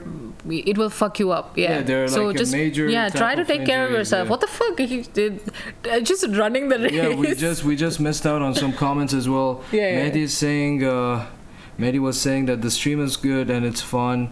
Oh, thank he's you. I'm saying, glad but you like the honestly, you stream. guys are doing great. The stream is so much fun with live BTS. Dude, Maddie, just like on Thursdays, usually when there is absolute shenanigans sessions, just drop by and Yeah, see man, the it's just- absolute fuckery that goes on here. Like, there is no topic, there is no background, there's nothing. We just start off talking, and then when we, like people come in, they are talking to us, Yeah. and we're just responding. Shenanigans to the max, you Man, know. So Salman is saying, I get bored of the water after swimming for 20 to yeah, 30 dude, minutes. I imagine 8 hours of that. Bundle is saying, after 8 hours, I will start growing gills. Yeah, you will have Yeah, metamorphosis. But I mean, it is the amount of effort required. To swim Yeah, marathons. I know. It's quite Yeah, yeah. And I Dude, think- I can imagine, you know why? Because I used to go for my coaching for nationals on chess because I was a chess Oh, player.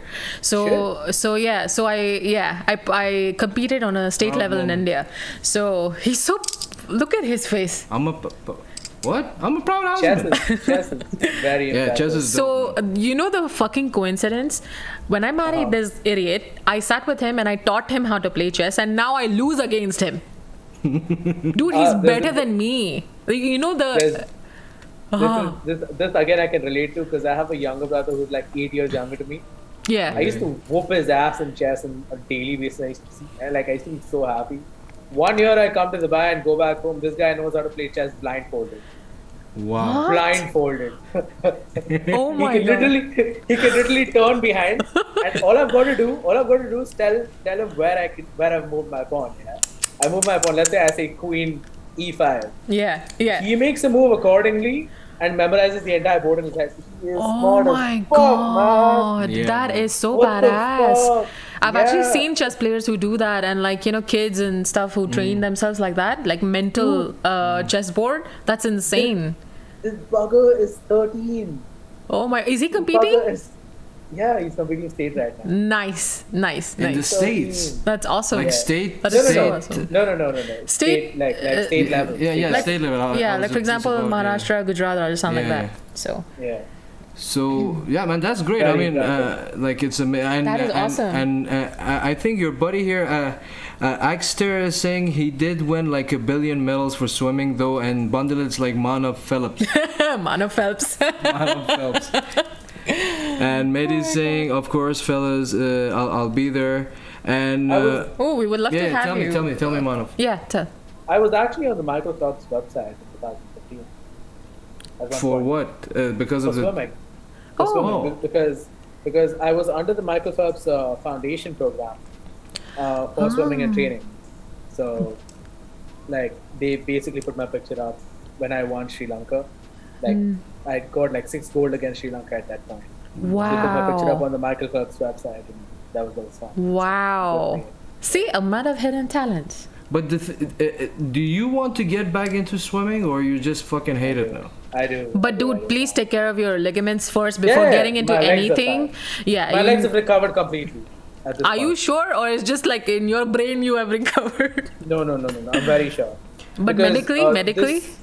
I've got to check. No, it's Okay, all right. That's good. Touch Because wood. I used to be so paranoid about getting back into any sports only because I didn't want my ligament to tear anymore. Yeah. I didn't. That's a work out safe for- call. I didn't work out for 5 years only because I was scared to tear my ligament again. Yeah, I can And imagine. now I'm fine. My mom's moving to Dubai soon, so she's gonna like get back Yeah. to whooping my ass. Yeah. Like Yeah, even she is. yeah, like even for me, like when I have to start training, whenever I ever think of going to the gym, like I need to first do tons of stretching and all those mobility training before I even lift a fucking dumbbell, you know? Like I need to be careful. So just be careful of yourself as well. Yeah, for sure. I want to welcome Les on board. What's up, Les? Les is Hi, in the house Leslie. just saying, hey, everyone. And Vix, my niece, on a very complete random topic. How tall are you all? And as far as I know, Les is 6.8, so... I'm a shorty. Like I'm 5'4". Yeah, I'm a 5'5". Yeah, he's just 5'5". yeah. Yeah. But that's fine. Yeah, exactly. Like, dude, Hugging him is easier. If he was taller, I couldn't hug you. So. Or sometimes she wears heels, man. I feel like a midget.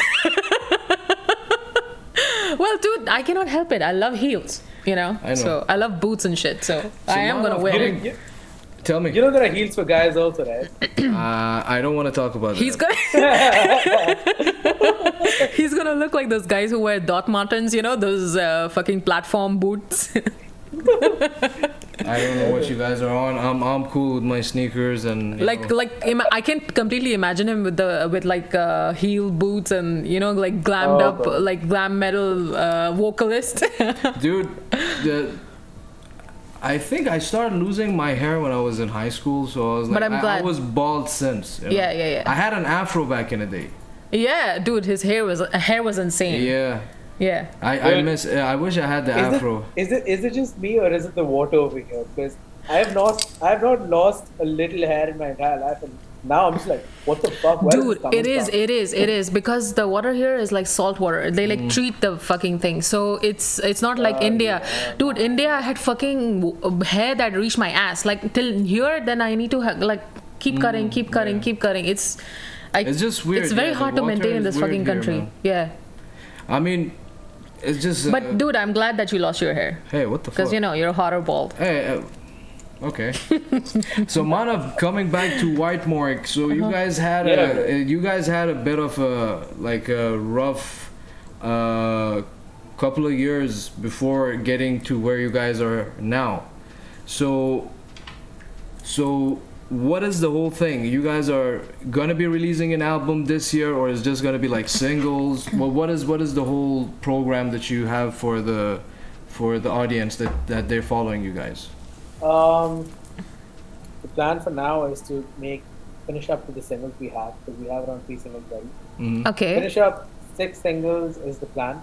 We released 2, we have 3 ready, so 1 more after that. And then after 6 singles, we drop our first album, which will basically be a compilation of these 6 plus 4 more. Oh, nice. And all of them will have one thing in common, which is negative human emotions. They'll all be talking about a certain negative human emotion, which is quite frankly just overlooked 90% of the time. So, Manav, like, how do you feel when, like, even Maddie, I don't know if he's still in the chat, like, how do you guys feel when, like, your fans or people who have listened to your music come up to you and they say, you know what, guys, that, like, helped me through some shit, or, like, that's an amazing song, I can relate to that because I've been through some trauma or something. How do you feel? We've never really been through that procedure, so I really don't know how we feel. But like, being very honest with you, because the concepts we've written in the songs right now are so abstract. But you know it what I happens mean? on a daily basis, but Yeah. it happens like the concepts that we've written about, they happen on a daily basis in the world, but people overlook it like it's nothing. I think what Phoenix meant, because she Like- uses like this whole music category thing as a kind of an influence while she's doing her art. Yeah, like, for example, in this Same with case, me also. Yeah, so for example, like, I've had bands that I've listened to, for example, Parkway Drive is one of them. like that Mary is saying, it they means write about, like, everything. humanity, like, they write about the downfall of humanity and stuff. So, like, they have, whenever I feel that existential crisis kind of mood, like, I go to Parkway Drive, you know, like, they're a band from Australia, by the way, for the viewers who are What a interested to band. listen. Dude, What a fucking powerhouse. Fucking power. Have you watched their movie? Have you watched their movie? I have watched The Underdogs. Yeah. I watched it. Dude, how can I not watch this? What a band, dude. What a band. Amazing. And dude, they came out of nothing and they got famous in Australia. You're like, I mean, I just know them because one of these WWE superstars used to. oh, okay, play that their- theme song. Yeah. Okay, so that's why I'm asking, like, you know, because someone somewhere can listen. Because okay, so Manav, I believe in that concept that you can write music with a certain view in your mind that this song means this, but somewhere in the world, someone is sitting listening to your music and perceiving that same sentence or same paragraph in a different another way. way. Exactly. In So a like, different way. exactly. So like, how do you feel when you come to know, or has anyone approached you that way? Like, oh shit, I listened to this and I'm. yeah. So how do you Yeah, feel? yeah. How do you feel when that happens? Quite frankly, just grateful, because, I mean, this is the beauty of art, right? Exactly. Like this is what this is the saying that my dad and my granddad told me a while ago. And quite frankly, it's been told differently by different people, but all of us have come close. Yeah. Yeah. Art delivered is a rendition of art perceived. Like, let that sink in. Yeah. Art delivered Yeah. is a rendition of art perceived. Yeah. That's So, actually but- very profound. Yeah. Yeah. So for example, one of your drawings may affect me differently from the way it has affected you, from the way you expected it to affect me. Yeah. Based on based on what you've been through, you've put in that drawing, and based on what I've been through, I'll reflect on that drawing when I look at it. Same for my artworks, the same for the music room. Lyrically, I am talking about something else altogether, and lyrically, the listener is listening to something else altogether. And that is the beauty of art at the end of the day. That there are so many different ways you can perceive it, Exactly. but all of them are just beautiful. Like, every single way you perceive it is still good. Yeah. Yeah. So and quite frankly, this is very profound with prog more than other. Yeah, parts with of- prog, yeah, actually. And Yeah. even Mehdi is saying that means everything to me. I mean, you remember when you said if someone listens and, get back to the band Yeah. regarding their song. yeah. And I hope no one gets emotional with my music, because my music is just... No, dude, because on AKB's random album fucking- Violent Asymmetry, there's a song called Misunderstood, which apparently, according to him, was supposed to symbolize or like mean about Satan. And for me, it was completely different, and it was on a deeper level.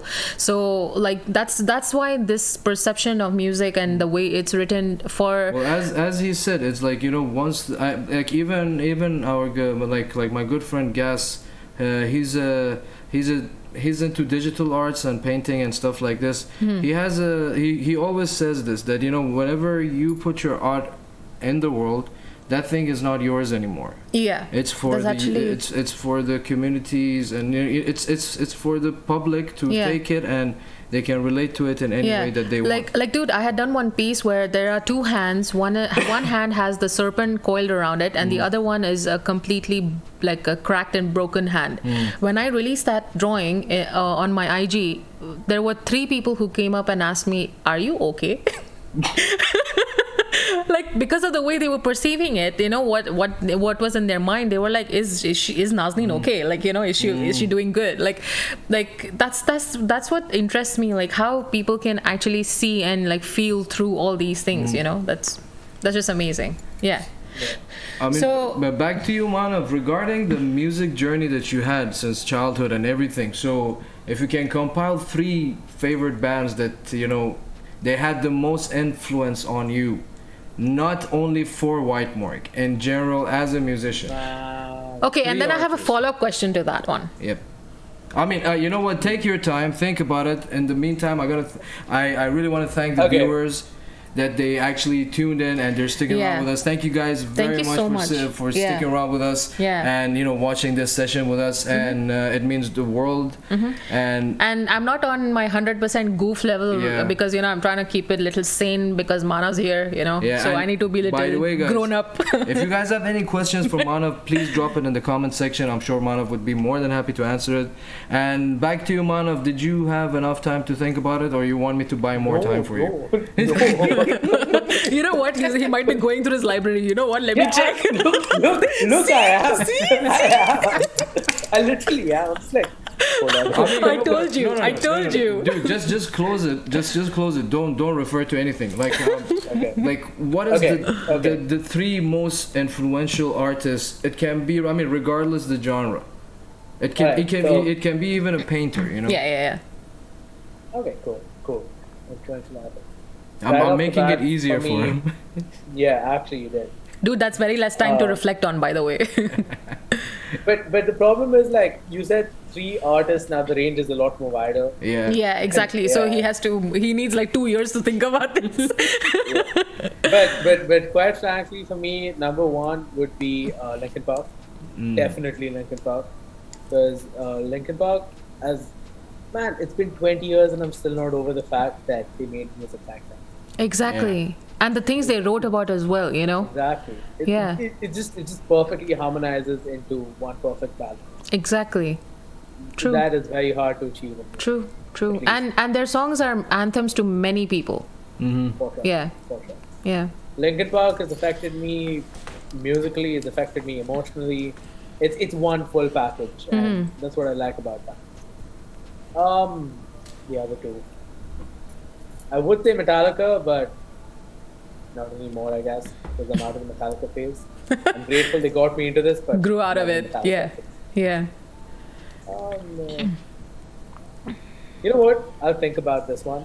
Take your time. No worries. So I'll ask the follow-up question to this. Like from the Middle East, specifically, you can say in general in Middle East and in UAE. Like, which band do you feel that influenced you a lot?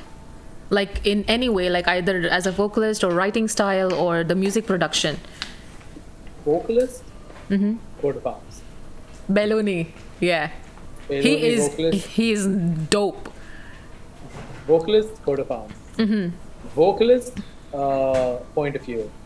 Oh, yes, Nick Hill. Point of View. Dude, he sent me a track of a cover of what band was it?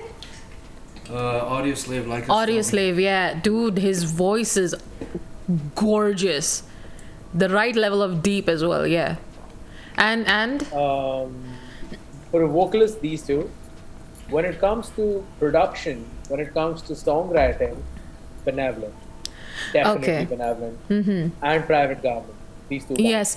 Dude, Private Government, it's like they make almost like orchestra level of that ambiance in their songs, you know. When I heard them first, I was like, holy shit, like there is so many technicalities in their music production, you know. As I told you, it's almost like an orchestra level of production. Like Milton, he's like, I speak to Milton often, so I respect that band a lot. Yeah, they're like, even Aramaic is good. They're one of the OG bands. Armaic of the is not my type. Yeah, I know, because I've had Armaic is I've, not the yeah, kind of band I'd listen to over music. Yeah, because I listened to them once, but yeah. Because I've had like a black metal phase, so like almost like that kind of, you know, like that style of vocals. Aramaic is much more Oriental doom. Yeah, Oriental doom. Okay, Yeah, I can get that because they use oud and stuff in their. They have that Oriental thing going on, and I know Fadi, the guitarist, and I mean all the guys in the band. I know them since long, man, and they're like, because to be honest with you, like Fadi wanted to do such a type of music since long. Yeah. And their music is majority like symbolic as well, like dude, related Aramaic, after. Manav, I'm sure. I don't know if you've seen them live or not, dude. They have one of the most. They have one of the most fucking awesome outfits on the stage. They have they have costumes. They wear costumes. Yeah.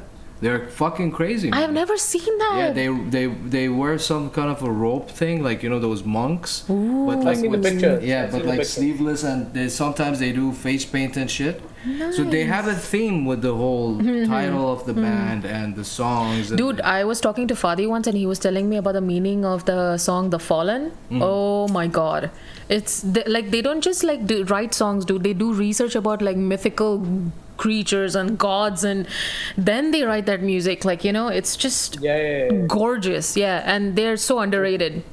That's actually a good segue, Manav. What type of shit gets you like what type of concepts you write your vocals mostly about? The lyrics are mostly about. It depends, quite frankly. Like, do you get inspired by books or like movies or like, you know, figures? I don't read. Fist bump. I don't read at all. Fist bump. I'm a big nerd. I read all the time, so I'm still yet to touch my Witcher series. I've really tried. A lot of my friends have tried to get me to reading, man. It's so difficult. It puts me to sleep. On the contrary, I'm quite a nerd. So I love physics. I really love physics. So I look around me and try to get a lot of things from nature when it comes to what's happening around. Because at the end of the day, that's what is constant, right? Regardless of where you are across the world, that is the one thing that will not change. The laws that are happening around me. So when it comes to stuff like that, I try to trace back from that. Yeah. Through the entire road of evolution, through the entire road of the Big Bang, and basically the formation of the universe and science in general, a lot of science. Wow. And a lot of physics. Yeah. That's the only time I read, but concept is so interesting that it cannot be on there. Yeah. Because I even write my blogs about these concepts itself.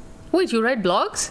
Yeah, I like that. Okay, you need to send me your link or something. Yeah. I would love to read.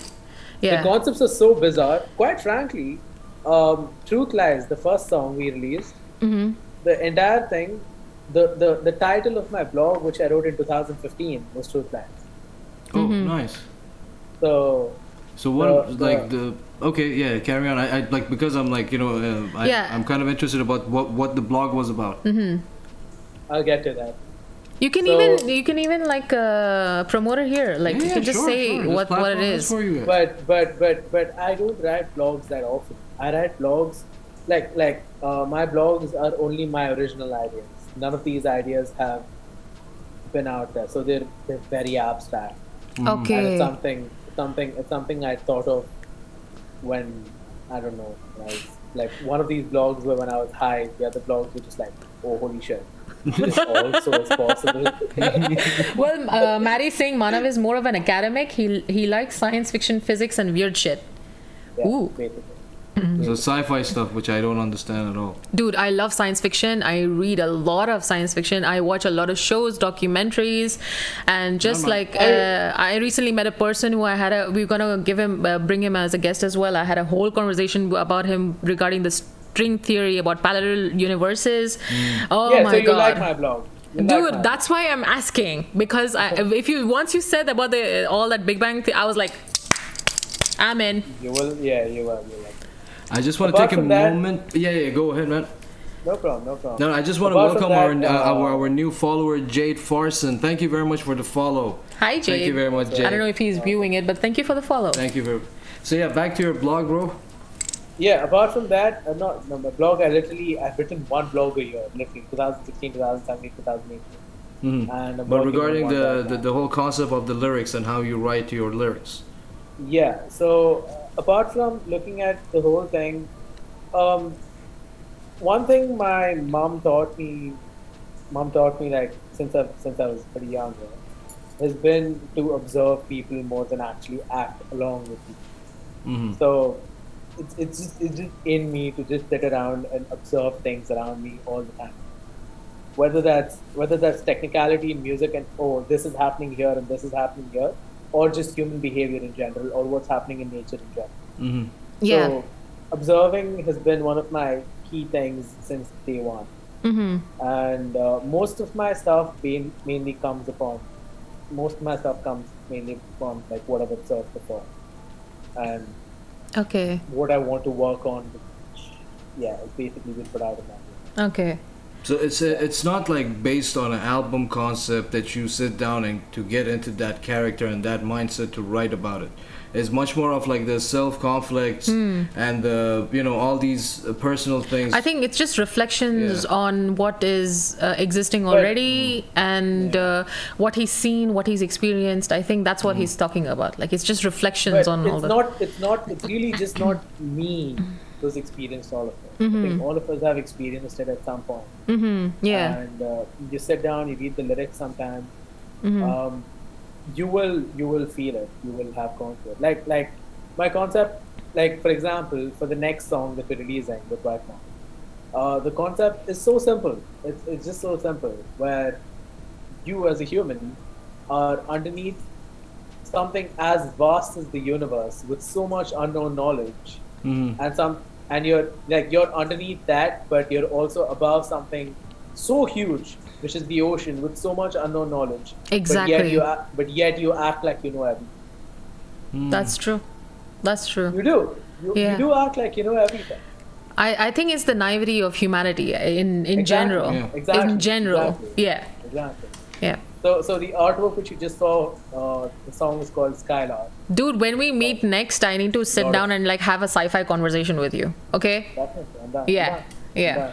I don't get sci-fi. I mean, like I'm sure you guys are super into Stranger Things Because the and the stuff fact like that this. there is so much like empty space out there, and even in the, as he said, in the ocean there are so many, like even we said it before on the podcast, that the species that are not even discovered yet. You don't know what creatures are living But on. that doesn't have anything with science fiction. No, it's it not just does. science fiction, Science but like fiction. science Yeah, in just general, you know, science in general, like the yeah. possibilities of the fact that there is some maybe life form out there, or planets that are undiscovered yet, and you know, all these like just beautiful celestial things that you don't really, you know, put your mind through to every day on the daily basis. Yeah, even we know, because I mentioned Stranger Things is maybe is like three of us actually. So three of us, because like even Maddie really likes this topic. Me and Maddie sit down for hours and just talk about stuff. Dude, okay, then I have to include Maddie as well. Dude, Plus. I can't, man. I need to have that conversation. I'm sure you love Star Wars, Star Trek, and all this stuff. I'm like, No, not really. I'm not into actually it don't. either. I really don't understand the whole fuss about it, and like, you know, I don't know.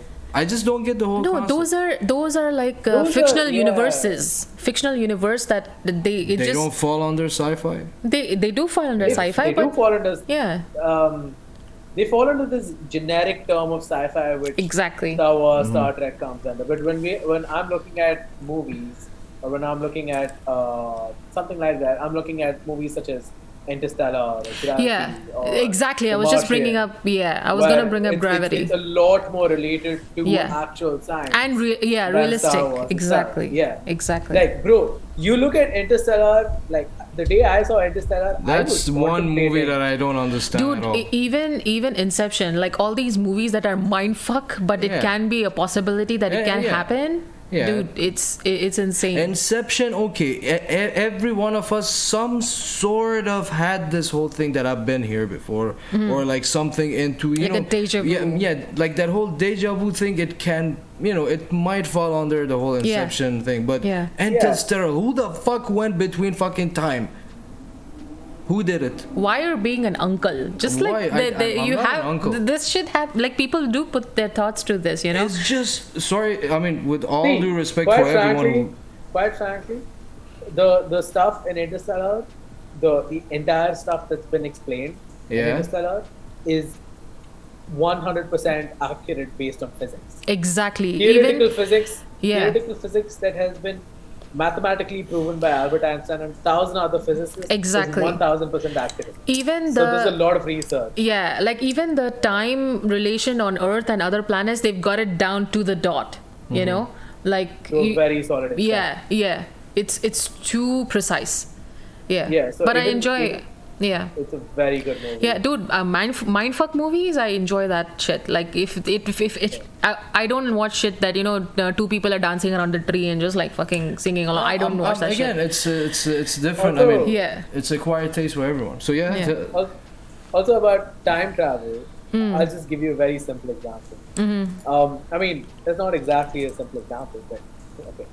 Okay. So when you look at you're on Earth, when you look at a star, when you just look up and you look at a star, you know that's not the star you're seeing right now, right? That is the star from It's a however dead long star, ago. yeah. No, it's not a dead Yeah, star. you mean in light years, it must have been existing way before than it actually we are viewing it now, right? Exactly. Yeah, I So understand. let's say Yeah. Yeah, so let's say the amount of time the light from that star takes to come to Earth is, let's say, 41.5 million light years. For example. Yeah. Just a Yeah. while now. Yeah, light, 41.5 million light years is quite a lot of time exactly, on the Earth line. exactly. So right now we're looking at a star that's 41.5 million light years old. Yeah. So in present, if that star is exploded and doesn't exist anymore, we wouldn't even know. We are still looking at the old line. Dude, you need to come on the stream when we get this one guest. I will tell you beforehand when we bring him on. Dude, he was talking to me about fucking, like as I said, string theory, about connection between parallel universes. He was talking about,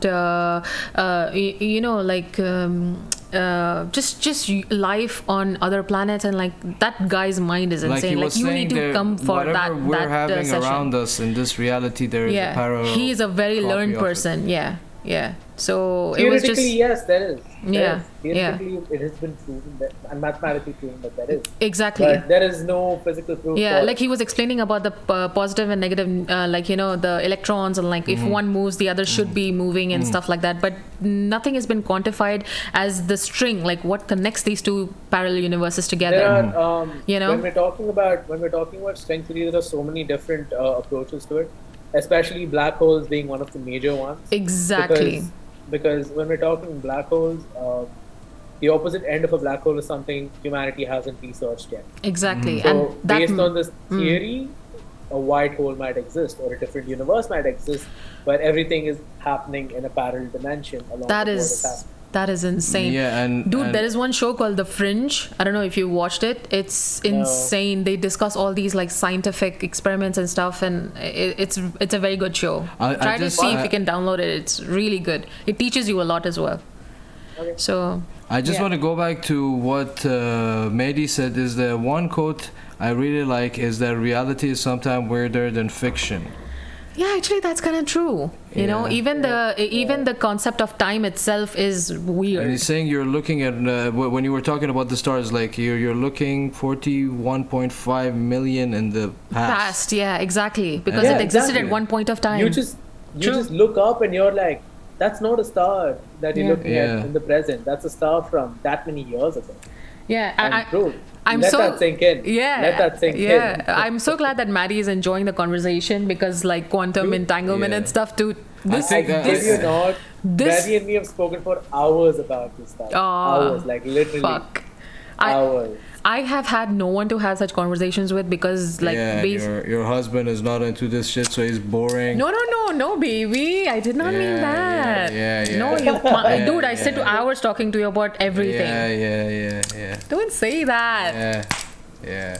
I love you. I love it. So, so yeah. I mean, now I can see the whole imagery that Manav is trying to put for the artwork for the whole band and dude, stuff. yes. This whole sci-fi side of things that it's like very I get that. futuristic and shit like this.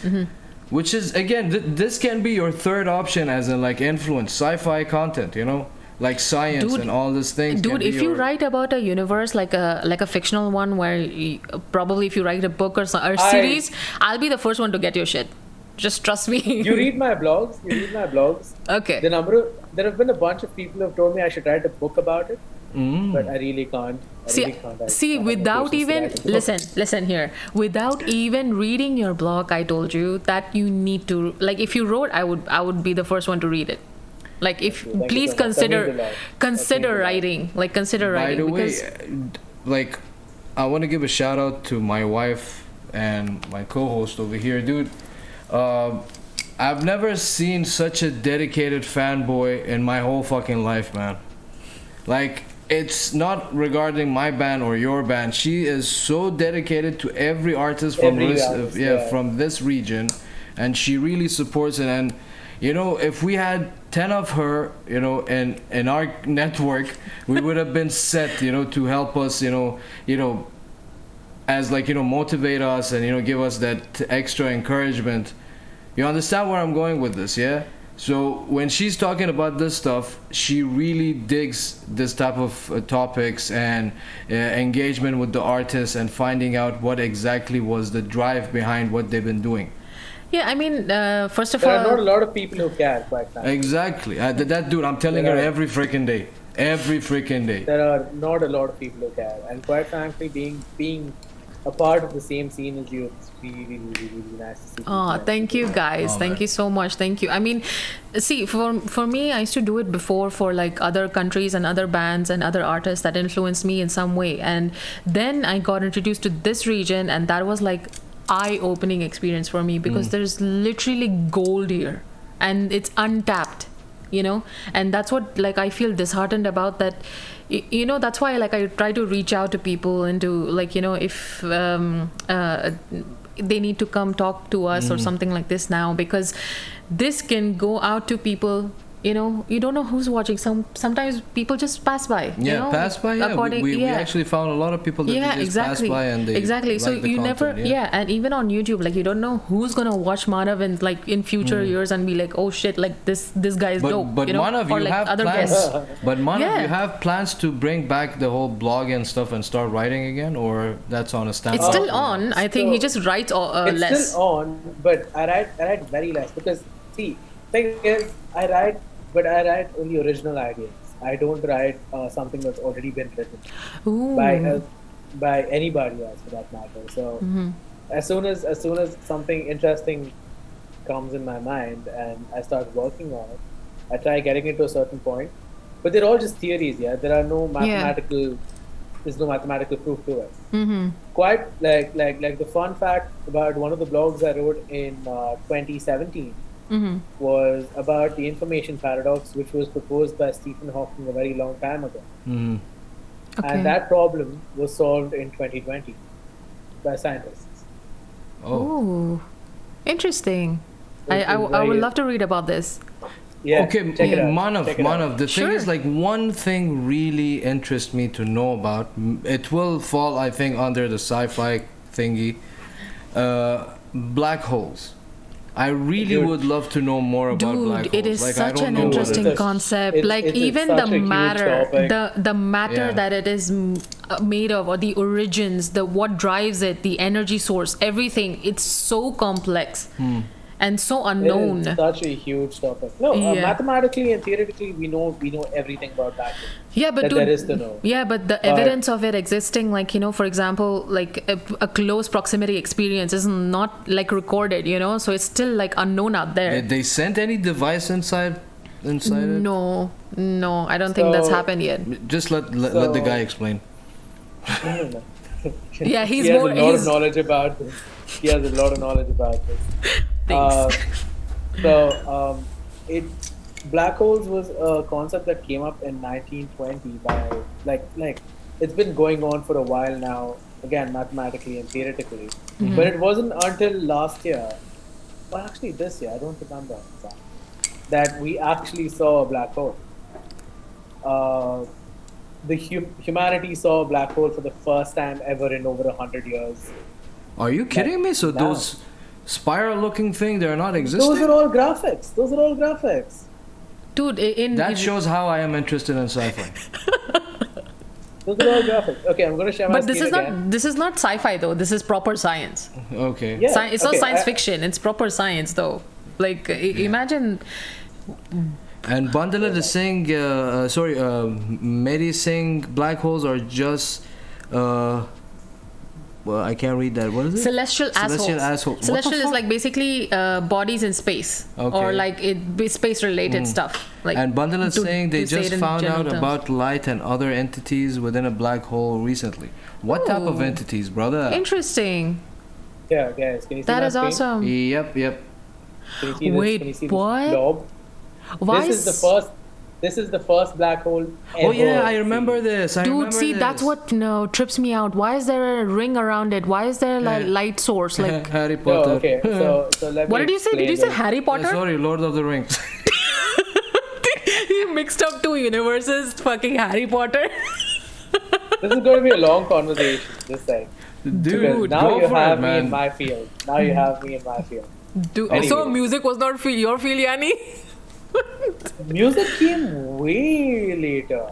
Oh, okay. I've been in the science field for as long as I remember. Were you studying science in school and uni, or was it the like? Yeah. He's I was still in studying- engineering, yeah. Oh, I was studying physics until my grade 12. Ooh. I wanted to pursue astrophysics right after, but then I was like, yeah, no, let's just move to AI and robotics. So I'm Oh, about to okay. do that. Okay. I mean, that has more scope nowadays, and more majority of the people are getting into that field, anyways. I think that's a good call. It's a safe call. Yeah. so you were talking about the black hole, like so you're saying Yeah, these things they coming don't back, exist and they coming just back. found of. yeah. No. So based on Einstein and Stephen Hawking's theories about black holes, we knew that it exists. We just had no proof about it, no proof whatsoever. In 2015, when gravitational waves were 2015 or 16, I don't remember. When gravitational waves were discovered, the Nobel Prize was awarded to 3 scientists. So that gave us a solid proof about gravitational waves, and black holes' existence. Okay. When that was found out, humanity took one more step towards actually trying to figure out where the black holes are located. So they have these massive telescopes located across the entire globe. Yeah? So a project started in 2017 about trying to capture one black hole, a picture of one black hole. And there are Okay. 2 black holes right now which are in the vicinity of the Earth. One is around 11.6 billion Light year. 11.6 million light years away, and the other is 41.6 million light years away, which is the black hole you saw.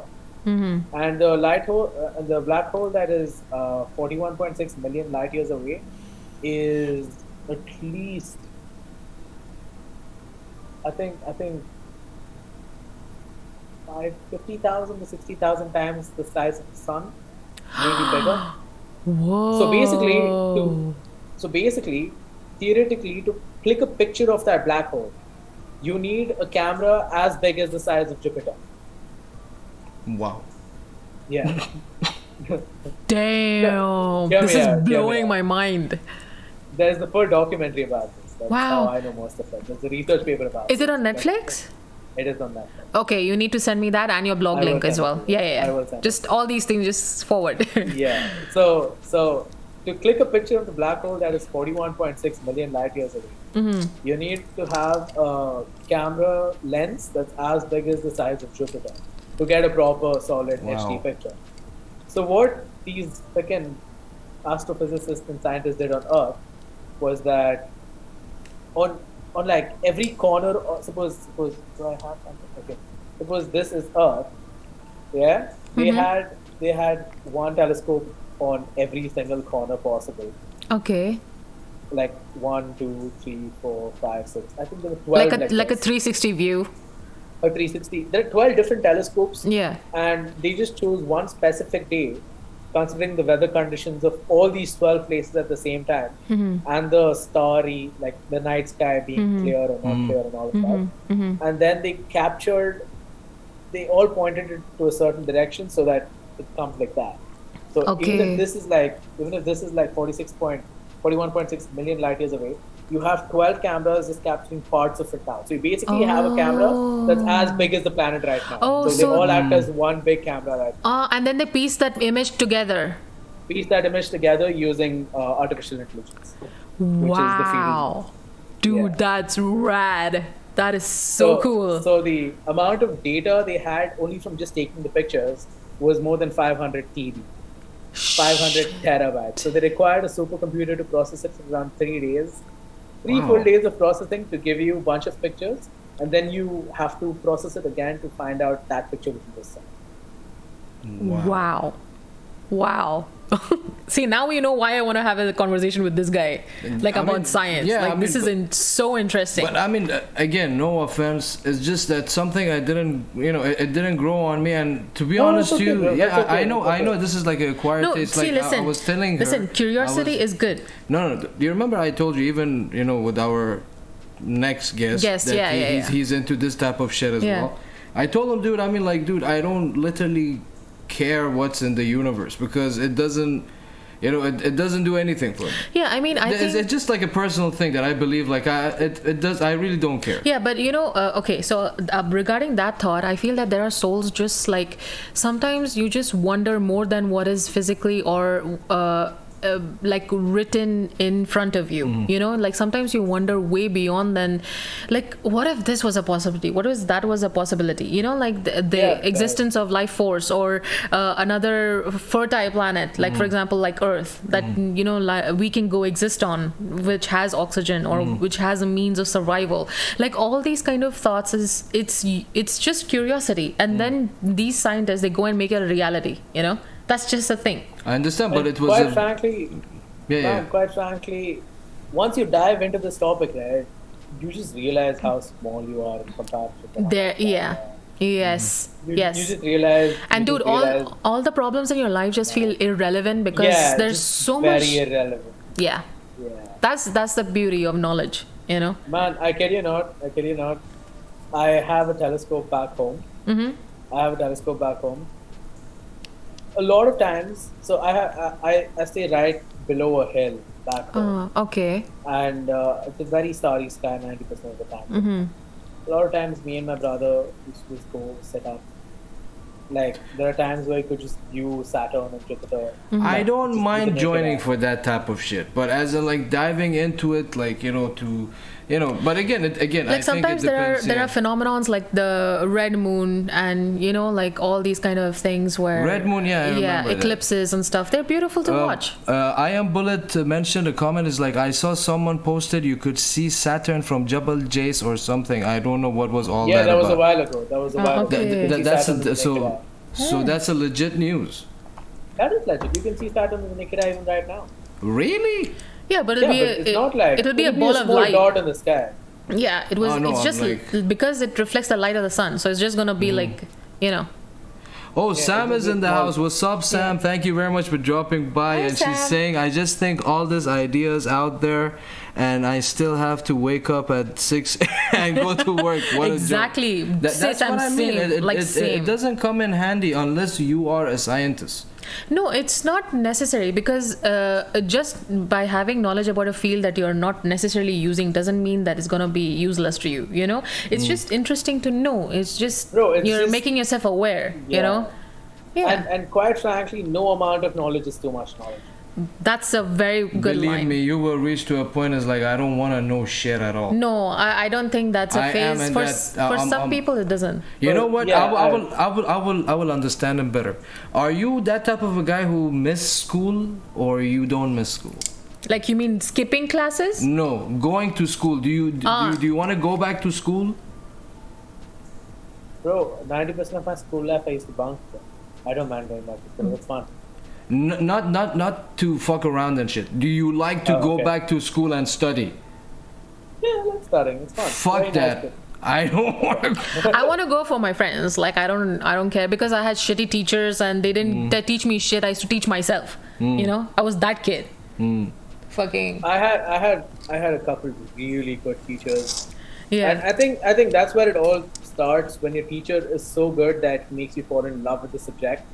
Yes. That happened with me for history and English. That's why I became like a nerd. That happened with me for maths and physics. Oh, you're So lucky, dude. Math and physics literally is my core. So I got a teacher that fucked up my maths in like 5th grade, and then after that, before that I used to get like 90s and like fucking acing it, but after that teacher in 5th grade, it fucked up so bad that I used to take tuitions for that shit. You know? Bad teachers are everywhere, dude. Yeah, yeah, it's With fucked me, up. No, like, tuition, it didn't even work. My school teachers were shit. My tuition teacher was the shit. Like amazing. Oh, you're lucky. You're lucky. Yeah. Because I used to skip school 90% of the time. We all used to just bunk class. Dude, all of us. Manav, do you mind turning your screen a little bit towards your left? Right? No, Left, to your left. left. Ulta, Yeah. This is fine. This Perfect, is awesome. This is perfect. perfect. So his niece is saying that she can't even learn like with this online shit, you know? Online like, school. I Yeah. can't well, run. Oh my Dude, God. how We're you missing on guys a are lot doing of the online classes? Like, I could comments. barely pay attention in the class when I was in uni. How do you do believe that? me, Dude, I can't do it. I turn on my online class and go to sleep and figure out whatever it is that I We're I missing. figure out everything yeah. else on my own. It's not too difficult anyway. I just figure it out on my own. Screw this shit. I'm Yeah. going through some of the comments. Farouk is saying it's all about personal interests. Yeah, that's and true. Salman is saying dirty. Not everyone is like us. No, but Salman, there is a point. For example, I always tell him he feels like he's not knowledgeable about a lot of things. But the minute you bring up music, lyrics, for example, he'll know the rhythms, the time signatures, everything. He's so technical when he talks about music. Yeah, So I'm saying that you don't need to be knowledgeable about everything. You know, Yeah. you have your field where other people, like, I don't understand when you talk Like music. exactly. Like even Bundle is saying, I wish we had Wikipedia during school days. It's like need to learn what? Need to learn cousins again? What that means? Cosines. Cosines. Dude, this was fucking trigonometry. Fucking. I love trigonometry. Sam is It saying, I love was- school, higher education. If I could just keep getting degrees and writing papers, I'd be happy. Can someone pay me to do this?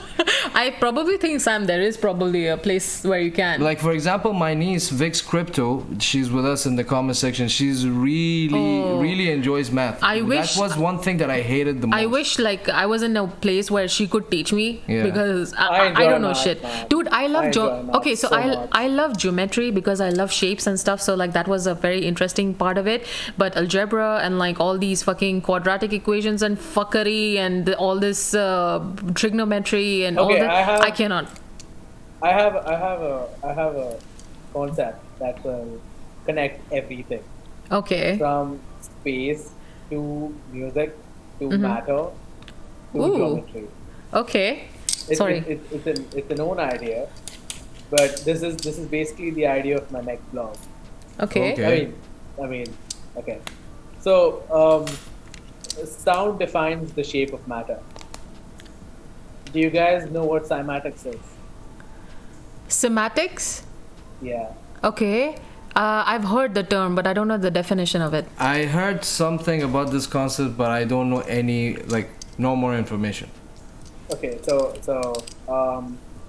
when you project sound in a certain way to a bunch of iron fillings, Okay. they take weirdly interesting geometric shapes. Oh, this is I know, yeah, the ohm this is and everything. this yeah. is the pulses. Iron filings. I've done this experiment, by the way, with magnets and stuff. Exactly, So yeah. so you mean passing them through sound waves?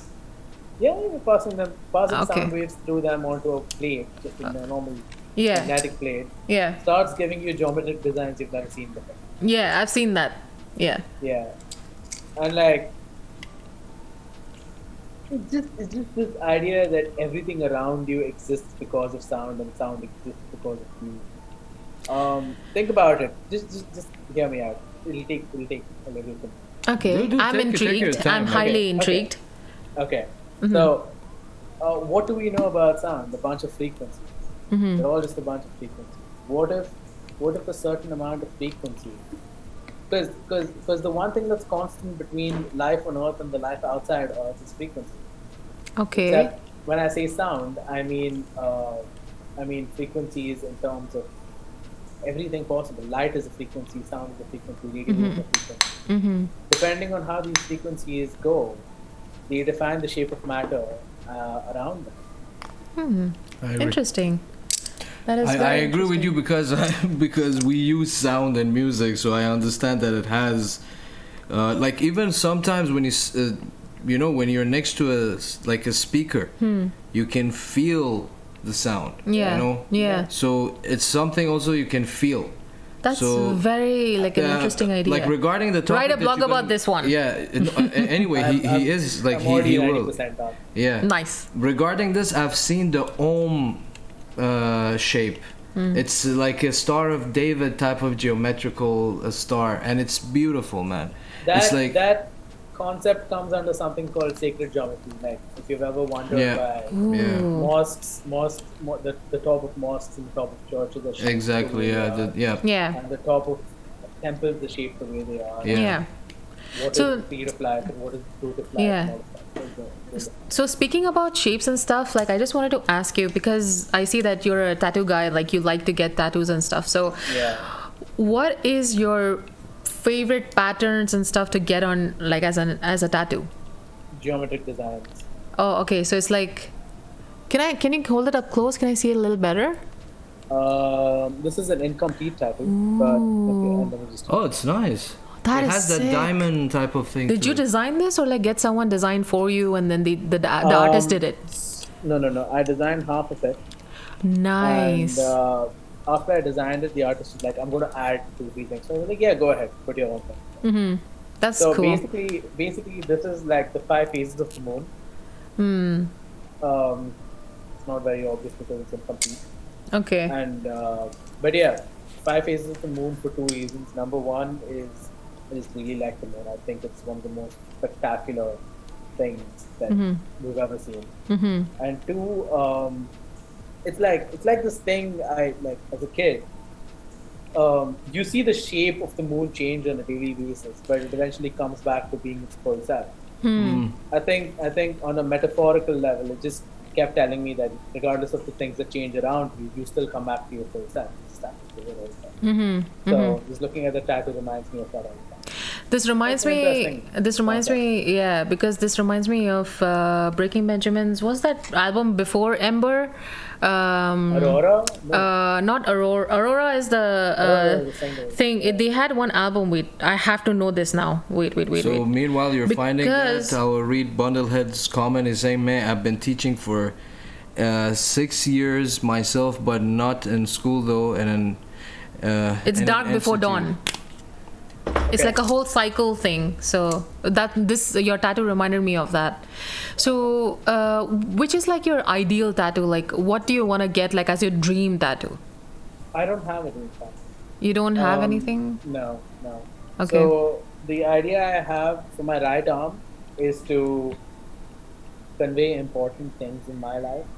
Okay. Important things that have affected me and the people around me in terms of geometric designs.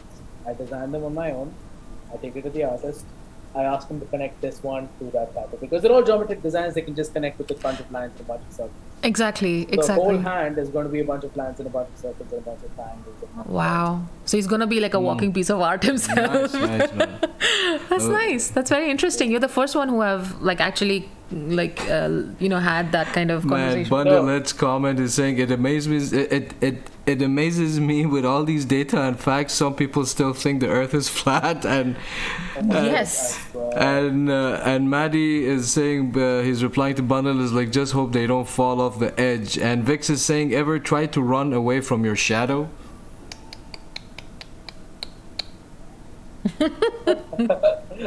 By the way, Maddie even said that there are shapes that give out energy. There is, like, you know, there's... Yeah, that is actually interesting because he's too much into all of this, like, you know, all these. Did you say there are some energies that give away shapes? No, I said shapes that give. I heard it opposite way. I'm like, what? What are you high on? First, tell me that. I'm high on life. No, Oh. but both of them work. Both sentences work. Really? There are energies that give you shapes, which is exact. Sound is an energy. Frequency is an energy. Yeah, It's that just makes a bunch sense. It's just Yeah. a bunch of photons going crazy. They're all energy packets just projected in a different way. And if they can give rise to shapes, shapes can give rise to energy. See, that's the beauty of science. Like, you can literally say a sentence and then prove yourself, you know? It's like you live for a reason, and the reason as to why it happens is explained by I get that. whatever. Yeah. But I mean, it amazes me that whoever I've been in touch as musicians, we don't talk such topics. Like, we mostly talk about music or artist or, like, you know, an art piece or like food or, like, you know, those random activities or shows and stuff like this, you know, just the normal stuff. Yeah. But, you know, to know a person who has this deep connection with this whole The universe, basically. you know, the whole universe and how the universe work, and bringing that into his music, as in, like, you know, showcasing it through sound, through his lyrics, through his artwork, it's just, man, it's massive. And really, really kudos to you that you're actually, you know, putting some of that in your art as well, which shows that how much you're dedicated for this whole fucking project. Yeah. Yeah. Thank you so much. So I want to ask him a question. Okay, wait. So I have goldfish memories. I have to go back to my notes. Did Okay. you note down the question? Yeah, dude, I have a ready dude. Okay, so I told he asked me, he's like, Nazneen, what do you want to ask him? I said, see, I have my question specifically. Like, I will ask him first of all based on the conversation. Like, I didn't know you were a man of this much science. Okay. Yeah, because And he doesn't show himself like this. He's just like a normal I feel metalhead, he's you a know? very underrated personality. Like, Yeah. if he actually lets it out and lets people see, like, I feel you will have more admirers, you know. Like, you have that potential. You just need to put it out more. That's it. You're just shy, I feel. I'm not shy. Yeah, maybe I. Just immediately disproving. I'm a little hesitant, I would say, but not shy. Yeah. Well, yeah. Mehdi is saying, but the weird part is one of the experiments kind of freak him out, and I want to read how to rebuke that, where they show no visible curvature. What is that? Curvature, like Curvature like over a long distance. something that curves. This chat is suddenly turning into flat earthers. What the fuck is happening in the comment We're talking section? about different things. We are like, I mean, that's the thing about dirty talk. You know, we jump in, Okay. you know, because everyone has all this interest about every fucking the topic. Thursday episodes are crazy. Like, the one we had last Thursday was insane. Yeah. Like, we were talking about Tomato Club, and we were talking about, like, No, Tomato people, Club, it happened because of our good friend, what's called Leslie, Amazing yeah, L24, yeah. and he then- thought that everyone in the comment section is my family, so he's like, yeah. Yeah, so every one of us, we were just discussing how much we love tomatoes, so we call this a tomato club now. Oh, Like, man. Eddie's saying, like, all this garbage, like, you know, that's her, like, basically you can tune in and just forget your life, you forget your work, you Yeah, forget look, everything, if- all your troubles, just goof around with us, that's it. my elder sister Farooq is saying, Manav is cute and very talented. And There you go. There you go. I told Thank you. you so much. You'll get admirers like that. Like, I feel that your personality just needs to come out more. That's it. And Maddie is saying this is one of the funnest conversations he ever heard in a while. Nice. I'm so glad. Salman is saying the earth is Curvilicious.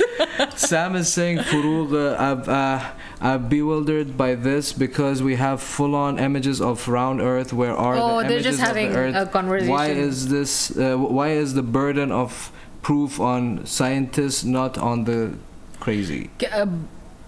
By the way, can I go to my question when I need Oh to yeah, ask yeah. him? No, because I just wanted to. Because if I forget again, then I need to go back to my phone. Yeah. Okay, so I just wanted to ask, like, what is the other any other kind of instrument that you would like to play or learn?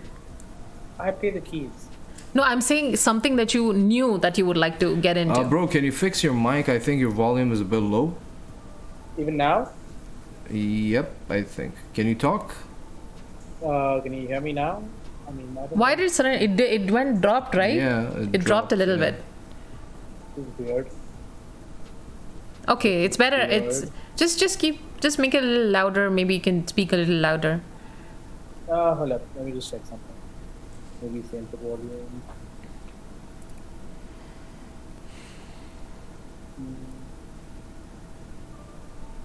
Can you hear me now? Yeah. But it's a bit low. What happened? I really don't know. What But about it's now? it's okay. Now it's better. Yeah, it's now better. it's better. audible. Yeah. So Okay, I'm just keeping my yeah, input volume Bundlehead. full, I had the so- same thought. I was gonna call when I heard the word curvilicious, I was like fiak. You know, Thick. fiak. There's a Y in there. and Mehdi's saying, I have you seen the image they took from the how to say that word? Is it Voyager or Voyager. Voyager? Yeah. While it was exiting the solar system, the famous pale one.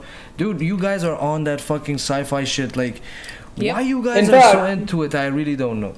You guys.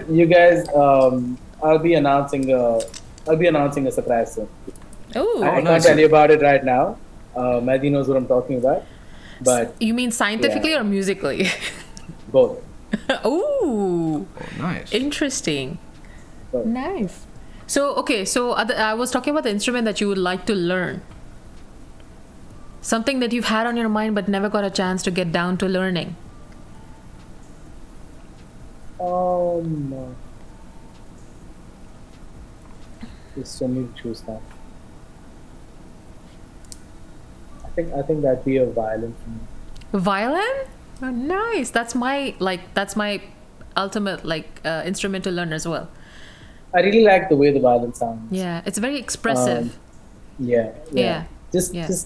it's way more emotional than the normal instruments you just come across. Like people think guitars are emotional. I'm like, have you heard of violin? Yeah, exactly. Exactly. Even harps and cellos. I love harp. Harp is. Yeah. To be honest, I've is never the- seen a lot of people in the musician circles that I know that there's a harp player. Yeah. Exactly. Like- It's a very rare Mostly guitarists. Mostly guitarists. Yeah. It's always the struggle is for the drummers and bassists. I can Bassist you can still find, man. Like a guitarist with a little practice can become a bassist.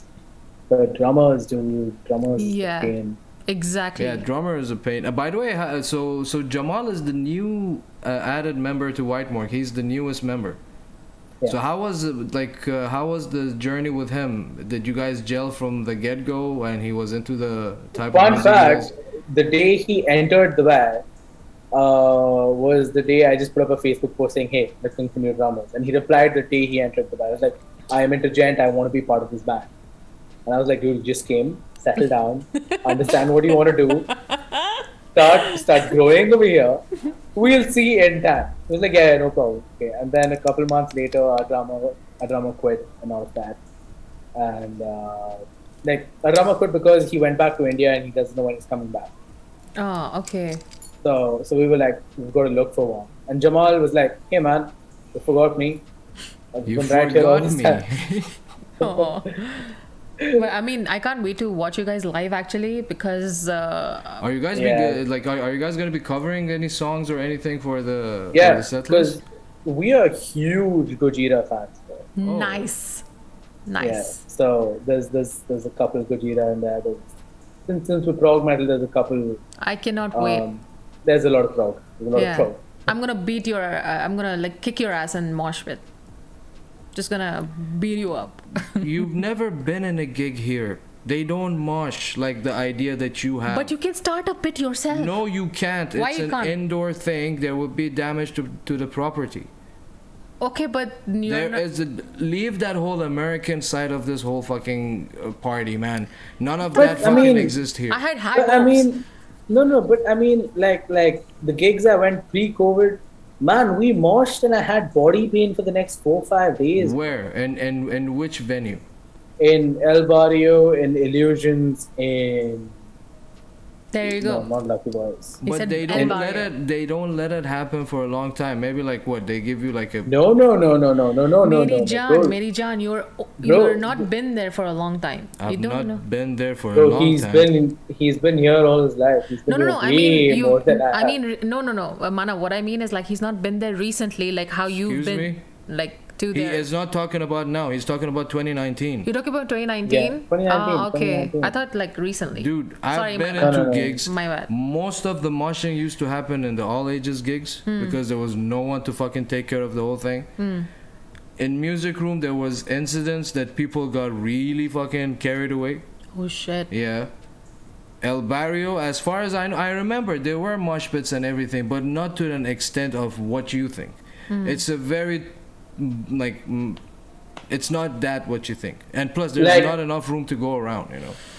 True, but in the El Barrio gig, I saw Chris Adler play. Oh, And you that went gig- for that gig. Oh. Yeah, that gig, man, that gig had a lot of motion. And it was okay, man. It was a good gig. Okay. For me, I started I- moshing I- when we were in Desert Experiment. In Desert Rocks. Yeah, like I've been part of a proper mosh, Yeah. dude. How did you do?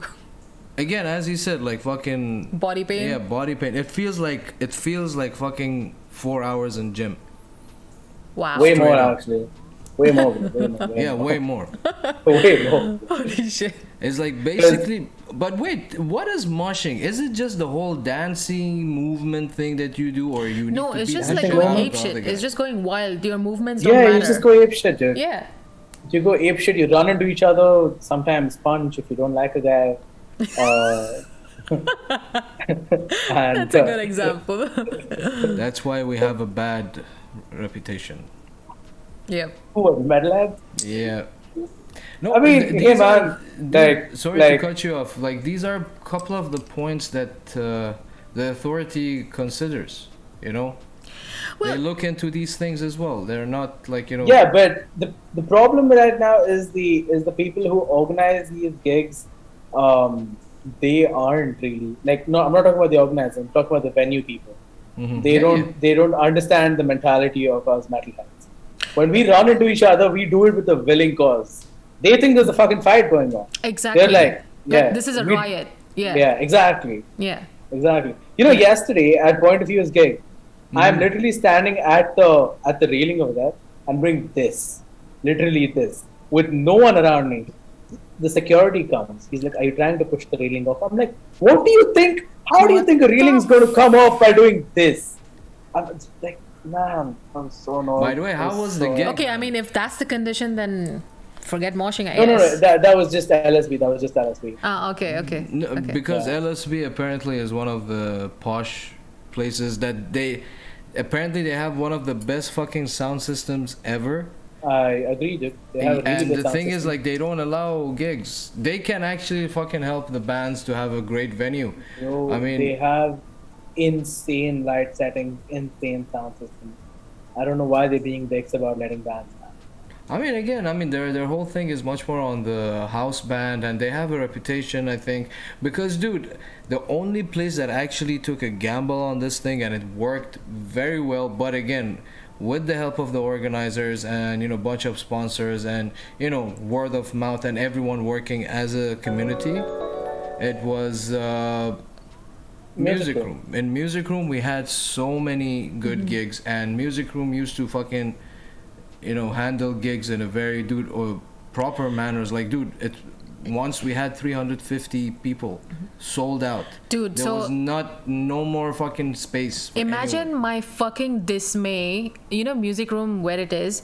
I live 2 blocks down the road, And I never But- knew the place existed. And other than that, I had a restrictive Indian fucking bullshit life, so I couldn't go anywhere. But when he now tells me that, Nazneen, you were just living so close by, I'm like, what the fuck? Yeah. And So thanks you a lot grew up for- over here? You guys grew up over here? Okay, you I'm born and brought up here. Okay. So- What about you? For me, I came here when I was 14, so that was 2004. And then I just did my schooling here, uni, then I worked, and now I'm married to this Pandu. So, yeah. I just want to give a shout out to our new follower, Aya26350. Oh, that's a long number. Anyway, thank you very much for joining us and for the follow. I hope you enjoy this. Do they mean A? Like, hey. Yeah, Maybe it's literally. Like, hey. Literally. Hey, So many fucking numbers. Why? Manav, have you been to music room gigs? But thank you or for the no? follow. No, man. I came to Dubai in 2018. So music room got shut down way before that, I guess. Yeah, Oh, it was. yeah. It was Right. it's such a 2015. sad story. Last Okay. time Yeah. I played there, it was 2017 when AKB opened for Paradise Lost, I think. Yeah. Ooh. Like I've heard so much about the place. I was really looking forward to being there, but like Dude, Man. the most legit fucking place that we played. I mean, there was But, some like, struggle dude, with the downgrade, man. Like right after music room came bar bar. Like where is music room? Where is bar bar? You see what the change is? I know, man. I know. It's just, dude, venues, they are kind of anal about this thing, and That's why it like disheartens me that there is not much like scope with this, you know? Like we are just struggling to even see Dude, I mean, artists. that's what I ask you, Manav. Like, what is your vision for the Dubai scene? When you see the things are it's completely out of the power of any artist, or there is no agency or any organization that can help you to submit such documents, or have things as doing these gigs on like very just ordinary schedules. That's why I ask you, do you think that there is room for any sort of new team to come in and pick up talent and help them out, or we're just gonna still face the same trouble as before? The issue with Dubai right now is to pull off anything of this level, you need a solid investment for that. Teens and a bunch of kids will only be interested in the music when the music is actually a scene over here. I'm telling you, bro, there are kids back home of my age or something, like way younger, quite frankly, who are as skilled as full-grown bands. Like they're 14, 15 years old and they're playing gent like it's nothing. They can play white monk shit like they can really just play white monk shit. Exactly. Yeah, and they like in Bangalore, for example, we have a couple venues like Fandom and Blue Fog. But there are a lot of venues that mainly promote metal, rock and metal, and these guys have a setting completely for rock and metal, and they don't mind the moshing, they don't mind death metal bands, black metal bands coming and playing that. Yeah. And that's the only reason that these are the venues that actually inspire young kids like 13, Exactly. 14, 15-year-olds that Exactly. actually come up and they're like, Yeah, holy shit, this is like- cool, I want to be part of this. Like I've seen guitarists for the level of Polyphia. Yeah. So yeah, the yeah. guitarists, right? Like they're all Tim like, Henson. they're so young. Like they're They're like 20, they're in their 20s, they're man. kids as well. So dude, okay, so I say kids as if I'm fucking 50. I'm just fucking 31. but No, but like, again, that band, I remember when AKB started, and apparently we are on Twitter, which I don't know. One of the bands that they started following us on Twitter was this Polyphia? band. Yeah, Polyphia. ooh, Yeah. nice. I That- mean, they're very fucking Very, very dope, amazing. yeah. Philippines is insane. Dude, they have that song called Goat, G-O-A-T, and Yeah. that one, dude, the riffs make me. They always give me goosebumps in my brain. Like it's so unique. Polyphia is insane. Yeah, Polyphia is insane. Exactly. So Manav, if just a random question that came up to my mind, if you had a chance to do one song with like collaborating with any musician okay, I don't want to put on the international level, but let's say Dubai scene. With who would you like to do a collaboration? Like a mixed joint type of a project for one song. Yeah. That would be interesting. Yeah, that would. Maddie's saying goat makes me shit my pants. Same here, bro. Same here. What is goat? Goat is The remember the song song by I played? Mm.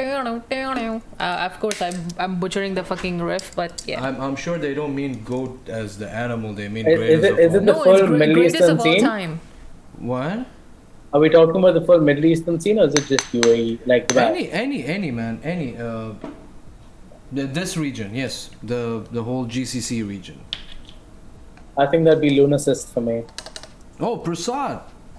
Ooh. Prasad is a dope dude, man. Shout out to my boy Bleeding. He's a streamer as well, and I cannot wait to talk. he gonna be joining us for a session on Yeah, I on cannot Dirty wait. Talk as well. It'd be Lunacist or Atria from Iran. Atria Oh, from dude, Iran, they yeah. are sick. They are sick. Like I love their music as well. One thing I just in Iran, the problem is they know metal and rap like this. For example, metal, they know it by Metallica or Megadeth. Yeah. Most of them. Yeah. But then again, when it comes to the bands that you see nowadays are mostly metalcore. Mostly metalcore. I feel that you have more space to do, like, for example, to experiment with, to have more, space to inculcate more factors from other genres. In like, what? you know, In metalcore? you in mean? metalcore and new modern metal, and like, you can. Feedback? Yeah, you can inculcate more features and get away with it. Like, that way you cannot even be categorized into a specific genre, because you include, like, for death metal, you include prog, you include different things. So that's the reason why your music becomes unique then. Yeah, but But I the mean, second you inculcate prog, it becomes prog. No, I mean facets, like facets of each. Like, you know what I mean? So here's an example. Architects started off as a deathcore band, and towards the early 2010s, they converted to a solid metalcore band. Oh, By okay. 2018, they released an album that was prog, and one of the best albums I've heard in the last 10 years easy. Holy Hell. Holy Nice. Hell is definitely one of the best albums I've heard.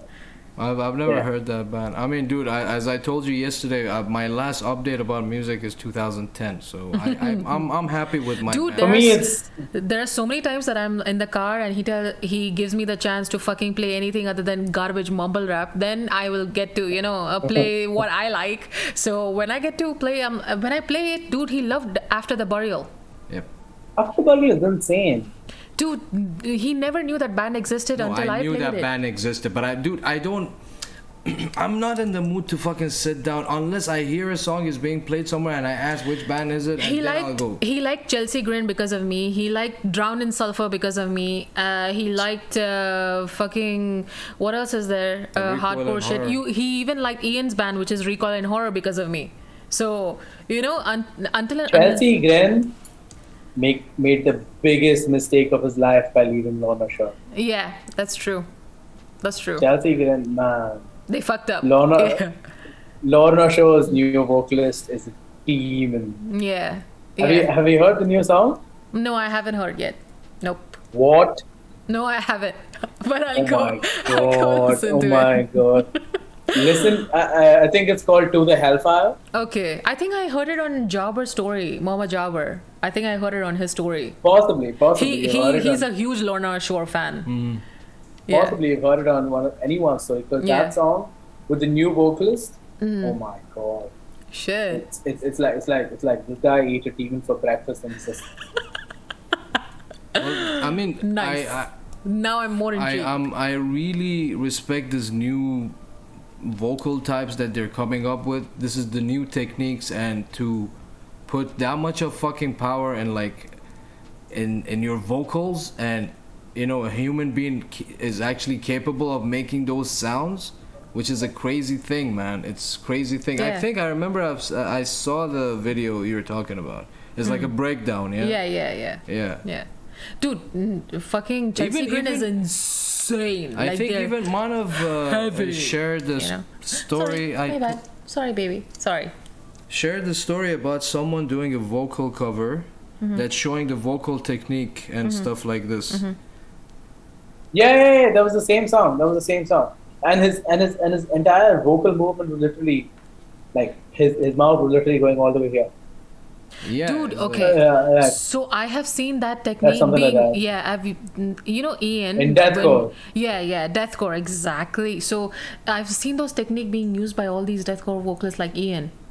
Dude, they twist and turn their tongues and fucking get tones and shit. Yeah. It's like very impressive. like It's very impressive. like Maddie said, they sound like jinns, you know, Yep. like literally. Well, I think basically that's what they're trying to reach to. you Yeah, know, but dude, it's because actually very it looks hard. demonic. It takes a lot of time to train. It takes a lot of time to train.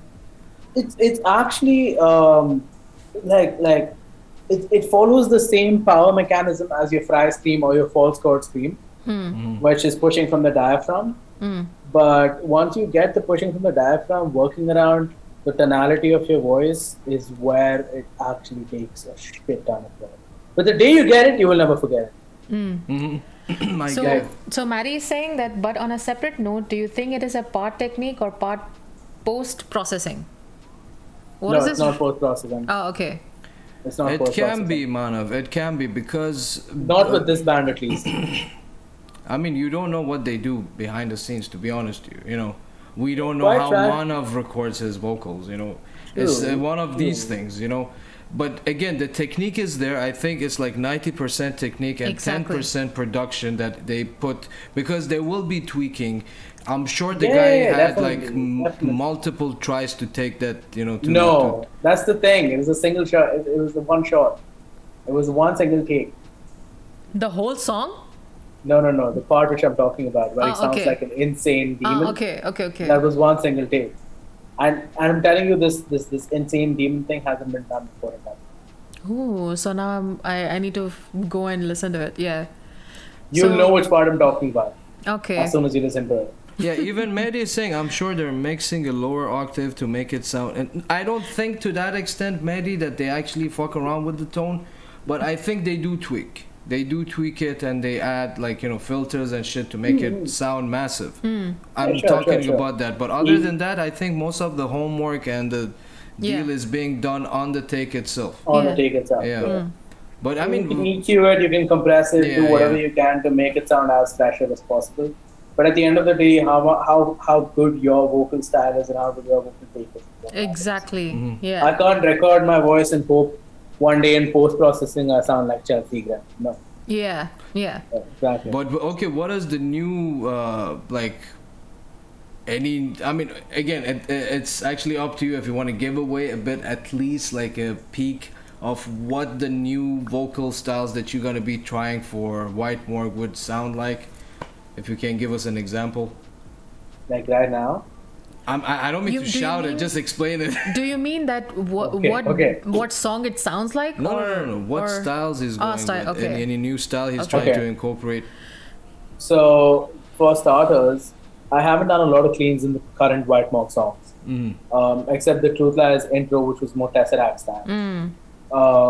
That Tesseract style will follow in our next songs. But along with that, it's also going to be a much higher range when it comes to clean choruses and a lot of cleans, basically, number one. It should be able to show my high ranges more than the previous tracks have. And when it comes to breakdowns and going low, I think I'm going lower than I used to be able to go. So that. Okay, so Maddie's saying that he wants you to play the chorus for Skylar, and he's saying, I love everyone here, I don't mind sharing it with the lovely people. So thank you first of You all, think Maddie, for just giving play me the approval. chorus? Yeah, he's saying Yeah, just he- play the chorus. Okay. Well, it's up to But you. dude, You can play Manav, it. if you're not comfortable, it's fine. I mean, if you want to still wait till it's perfected or something, then we Well, understand. no. See, I have no issues. Thing is that this is a demo take. Ah. This is a take I just woke up a while. Whatever, doesn't matter. It's a good take. It'll be something like that. Okay. I don't mind sharing it. Yay! So we're gonna be hearing, this is the new stuff. We're gonna be hearing White Morgue, just the chorus, as a sneak peek. Wait, let me just message him one second. Asking whether it's just the chorus or the entire. Yeah, he said he mentioned play the chorus, Manav. First of all, thank you so much for like bringing me on the show and making me a part of this amazing madness. Like, as a listener, I would never think that I would be able to like go on a show where people are actually sharing their music before being, I think he's playing. Yeah. He said just the chorus. Now I need to find the chorus. Did you share the? Are you? Is it playing for you? I am sharing. No, I'm sharing the sound now. Okay. Can you see my screen? Yeah, we can see the screen. Yeah. Okay, so I'm going to give it to you from.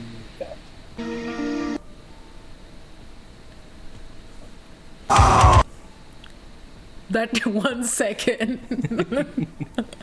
Hold up. So there's going to be a full vocal section on this area. I'm going to try skipping through that. This is so hard. I don't know where I am. Well, again, man, if you're finding difficulty to see, like, No. This is fine. Maybe you can play it without sharing the sound and then like figure it out what's How the the hell? perfect place. Mehdi wants everyone to hear it. No, okay, this is fine. I'll just play it. I've got it. Okay.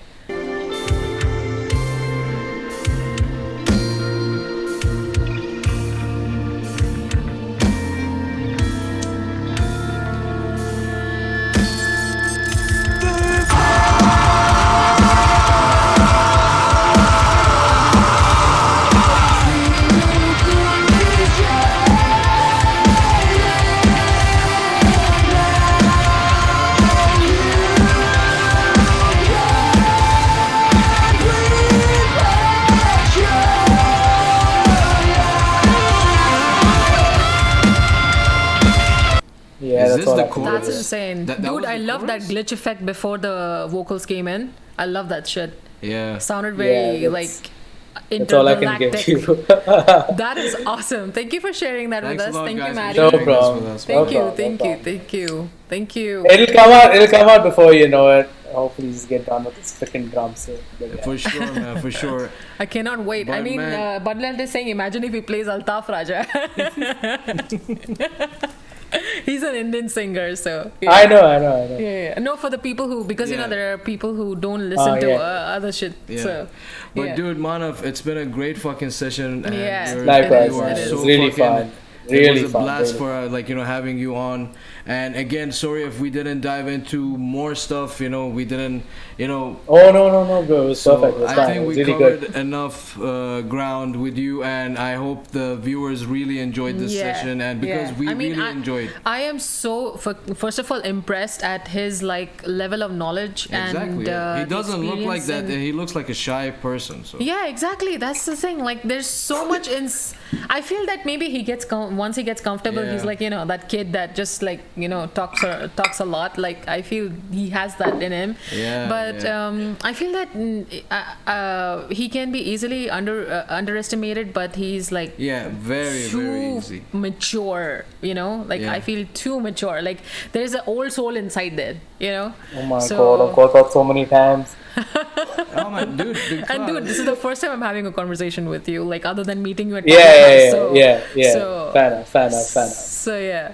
But again, man, thanks a lot for joining us for this No session. problem. Yeah, I really Pleasure's had fun all. talking to you, and Likewise, in likewise. future, I want to sit down with you and Maddie talk about the universe. Yeah, definitely. It's going to be Yeah. a good For talk. sure, man. I'll send you the link to my blogs. Yes, I'll do please, that. Sure, please, man. and that documentary as well. The name on the Netflix. I'll do I it. mean, anyway, this Please, won't be the please. last time you're Appreciate. going to be joining on the session. We can bring you anytime. Definitely. Yeah, whenever. Definitely. One Whenever message the away. single is out, whenever the Exactly. single is out, you guys going to be jumping on the show. Yeah, you can plug whatever Yeah. you want now. Like mention anything Yeah. you like or. Guys, just follow the Instagram page. There's going to be a lot of things coming up right now. Yeah. Yeah. So, Um, I mean, if you Yeah. have any final statements, All the red carpet is yours. Everyone is listening to you. Where they can find you personally on the social media or the band. Just please feel free to give away all the social media links and where they can find you. All right. So my Instagram link is over here. Manav Chawla _ and you can hit me up if you want any artworks created or videos made for your music. And apart from that, please follow at White Morgue on Instagram because we'll be putting up a lot of updates. And there is a surprise coming up really soon for prog metalheads and just metalheads in general. So But his ears are standing because he loves prog. everyone. Yeah, I love prog. It's more along the lines of gent prog than the prog you listen to. Okay. Nice. I like that stuff. All right. Yeah. So more along the lines of Bulb, if I had to say. Oh. Yeah, Alright. but there's something coming up for you guys. I'll let you know once it's done. Oh. Anyways, That's it's awesome. been an insane night talking to you guys. Yeah, thank you Thanks a so lot, much. man. Thank you. Yeah, You're a just- very interesting soul. I just hope that you put your personality out more than you actually do.